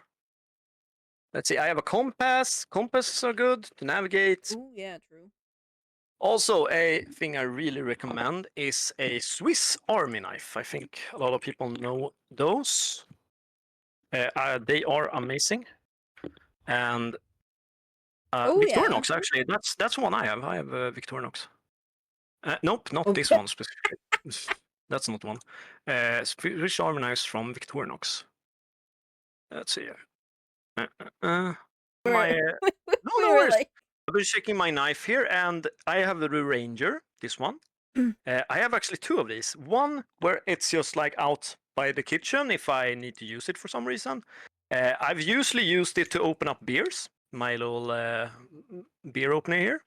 But I also have an extra one that I put in my safety box over there to be prepared in a crisis. Because again, if you don't remember where you put your Swiss Army knife, then what's the reason to have it? Like you need to put, like if you want to use the things you buy, then you should maybe buy 2. So you true. always keep like track of at least one of them, so they're actually in the safety box where you need it during the crisis. So you always know where that specific one is. So that's why I have 2. True. What do these Um, come like? What does these have in them that so you basically, can? this is a file, a nail file. You could also use it to file down wood. You could use it for a lot of different things. This is a saw, so a little saw. Let's say these are really strong. So Oh, basically, let's say you can't cut down a tree with it, but maybe you need to have like some branches, like smaller branches, and you need to saw them off to make a little fire pit from it. That works great. A little scissor. You could either like cut your hair or cut something up that you need to cut up, or maybe you are doing some sewing, for example. You have a hole in something you need to fix. oh, what? So this is a sewing needle. This is the little hole you put the thing in.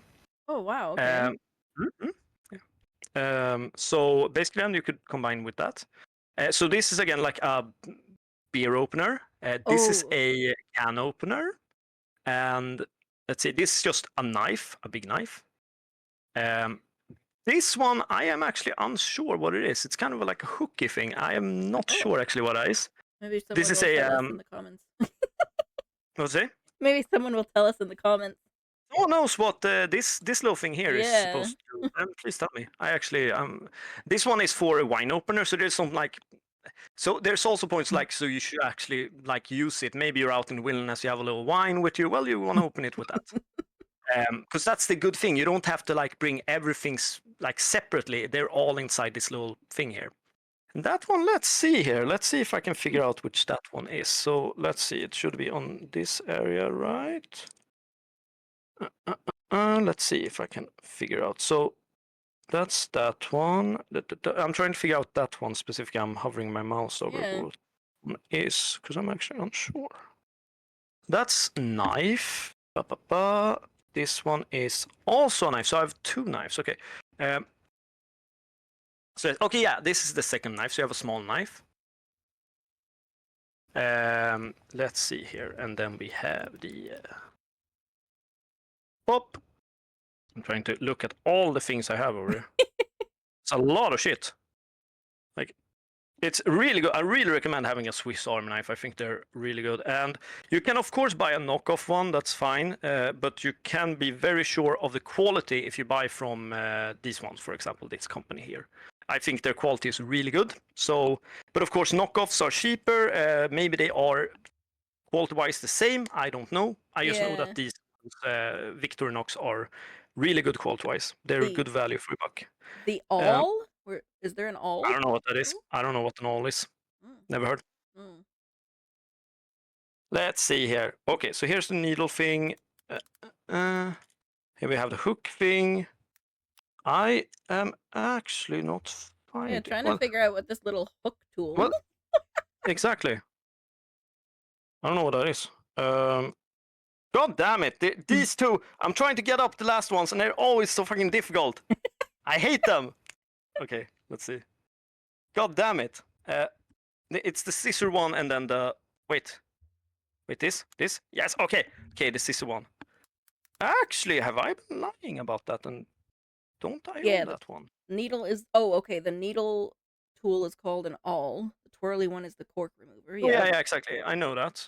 And the needle one, I know. It's specifically this one I'm trying to figure out. What the little hook. This one, the little hook thing. I don't know about that one, what that does. Actually, I don't seem to have the... You know, yeah, I have the hook. It's just so many fucking things I need to flip out all the time. But yeah, so there's loads like...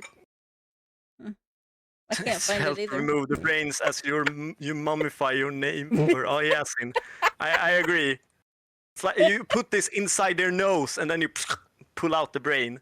Removing fish hooks from fish? Fish hooks from fish. Oh yeah, could be. Yeah.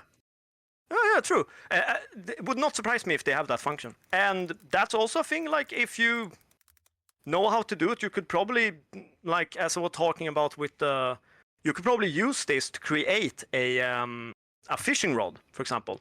Use the saw to fix out the piece as long as you want. File it down a bit. Hello, Tertius. Hello. And then use the needle, like to put it in. So I absolutely think you could absolutely make a fishing rod from scratch with this thing. And again, like so, this one was $75. I don't remember how much I bought it for. You can find it all over, and they're usually more expensive if you buy them straight from the manufacturer. So, but I would recommend to try and find some of these. You don't need to always find like the most extreme ones, because there's loads of different ones. Here you see a more expensive one, and this has even more shit. These are actually pretty good. Like that's a measuring tool. I don't know if that's important. But see, this is a little. Glass. See, oh damn! This little screw functions. You can screw nails. This one so you can just I don't know. I don't remember what it's called, but yeah. Damn, son.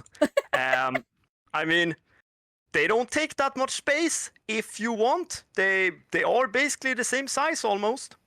Just that they added more shit into it. But yeah, if you have the money, buy a bigger one. Sure, go for it. Yeah, pliers. Also, oh yeah. Now I remember one other thing I have. Då ska vi se här. 10 stål, let's see. Oh my god. 10 stål, Biltema NO, let's see here. Okay, so basically this one is in Norwegian even, so ignition steel. So basically what you use this for is to create sparks, so you can start a fire. Oh. So you just hit this little tin thing, and then you start a fire. What? Very, very effective, very easy to start fire with. Oh, it's like the flint and steel in Minecraft. It is flint and steel, exactly. So it's ignition steel, so it's flint and steel here. So usually they are. This one actually seems to be missing the thing. So this one isn't a good one. I wouldn't recommend this one then. But you can find some good ones. Let's see if we can find one here. So this one is more what I'm talking about. So basically, you take this metal thing and hit it there, and then you create sparks. Yeah. Okay. So this one's $22. You can probably find cheaper ones or more expensive ones, but oh yeah, Cindy, I think these are very good to like prepare and be kind of safe. There was one trick. Oh yeah, one thing I found this like on a little survivor YouTuber, but I would really recommend. Let's see, pennvässare, liten metall. Pen sharpener, a little in metal. Let's see if I can find the one I'm talking about here. Let's see here, pen store. Okay, so one of these little fellas here. A pencil? You want one of those? Yes, you want one of those. Okay, wait. You want one of these in the wilderness? And at first I was like, wait, what? But here's the thing: these are great for survival situations where you want to make fires. Really? Because here's the thing. Yeah. Basically, what you do is that, for example, if you want, you take a stick and then you put it inside the pencil sharpener and twist it around, so you get these little things here. And then you have loads of small, really thin slices of wood that are connected together, and they will then burn very fast and very hot. So then you create a good base for the big piece of wood. Okay? Ooh. So already there you have good. I also believe, like you mentioned there, bars of manganese. Yeah. I believe, I don't know if every one of these are there, but the majority of these pencil sharpeners are actually made with a metal that is very reactive and flammable. So if you then take that and take like a knife or like your Swiss Army knife and cut off some small pieces from the pencil sharpener and put them together with these little small things you will have created from your stick in a big pile, it will heat up really fast, and very hot. I don't remember exactly the heat, but it gets very hot very fast because they don't. These metal, the manganese or whatever it was called, it doesn't burn for a long time. It burns like for a second and then it's gone. But for that second, it burns extremely hot. So you get a really good ability to create a really strong fire base with that. So I just realized I recommend having one of these because you can. Also, if you don't want to use like it for specific fire, you can use it to create a really pointy stick, and pointy sticks are cool and fun. And you can also try and bears or fish. Like I think it's pretty hard to do that. I think it's way easier in the movies, obviously. But theoretically, if you need it, you could do that. So I recommend these really big. Like they don't cost a lot either.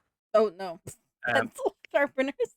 Yeah, they're nothing. Like, just make sure that it's out of the metal I'm trying to think of. I think it's manganese, but it might be another one. But a lot of them are very flammable, very reactive.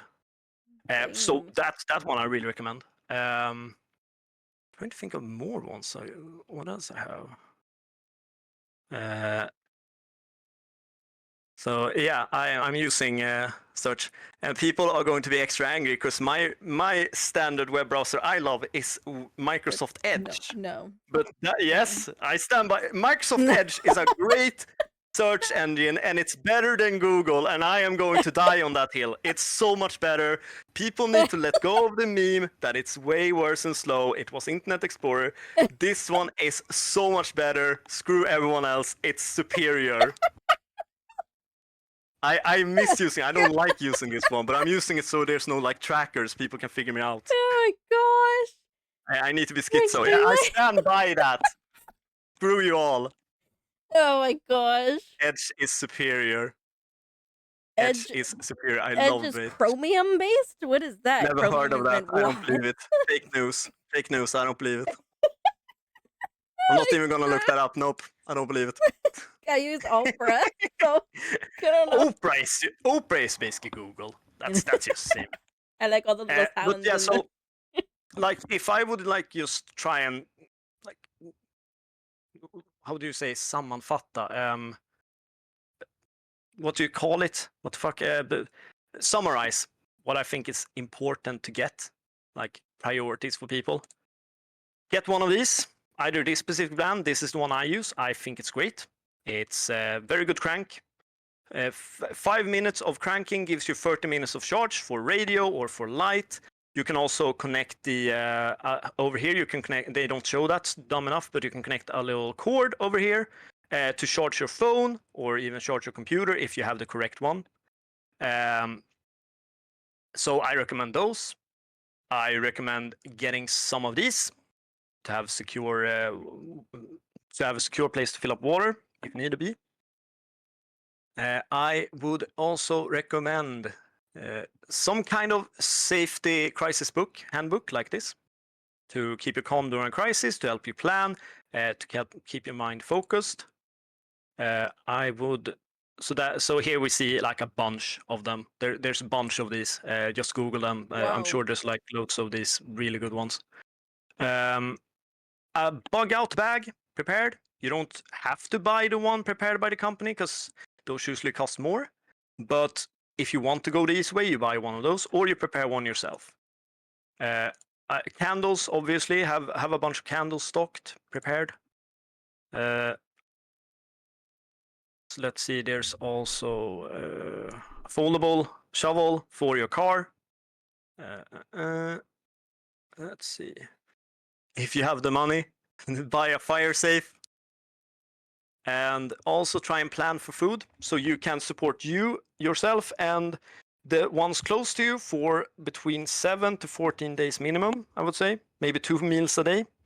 You plan for that. Damn. Make sure that it's a good shelf life. If you don't want to buy these big ones, then like big cans, then you buy big packs of rice or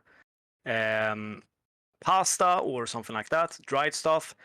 For protein, you focus on beans and stuff like that.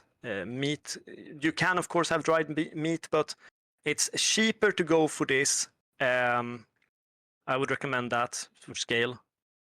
Let's see if there's other important ones. A Swiss Army knife, recommend. Use so many tabs. I know. It's so much shit. And they don't see that shit, but yeah. Recommend obviously go and check with your local state preparedness agency of some kind. Let's see if there's a first aid kit, power bank, absolutely necessary. Let's see. I think that's kind of it. I'm unsure if there's so much else I feel like I need to summarize that people should get. Oh, now I remember one more. I also recommend having some kind of field burner for heat and stuff like that, or food. And I do recommend then again Primus, Swedish company. They are very well known for their great. Let's see, Primus stove. Let's see. Should be this one. Primus US. Is it this one? Is this Primus? Yeah, I think so. I think this is Primus. This one? Yeah, these ones. I recommend these ones. This is the kind of type I specifically have, where you connect it on the side here. Okay. But so I really recommend these. Again, Primus makes really good stuff. They are well known for it. They've been making it since, I think they said 1896. So there's not like a lot of Swedish companies that are so specifically well known for this stuff, like for quality and survival in that way. So I really recommend them. I've been growing up with these when I've been in wilderness, so I think they. And some of these, like I think the one I have right now is like 30, 40 years old, works fine, absolutely no problem. The only thing you need to refill is gas. Nice. Like, so this one is way fancy than way more fancy than one I have, because one I have is like from the 90s or 80s. So, and mine still works fine. So I'm sure these ones are also going to work fine. So this is a great investment, I believe, to buy one of these. So yeah, that's kind of it. Like, let's go nuts. I think it was a very good lesson. Thank you. I'm fucking tired, man. I'm talking so much. Oh. 2 hours straight. 2.5 hours. Yeah. Almost. How do you do this, Nappy? I do not understand. Fucking hell. No, I love it. I love talking with everyone and sharing opinions and stuff. Yeah. Great. Yeah, I think it's fun. Well, I get tired, man.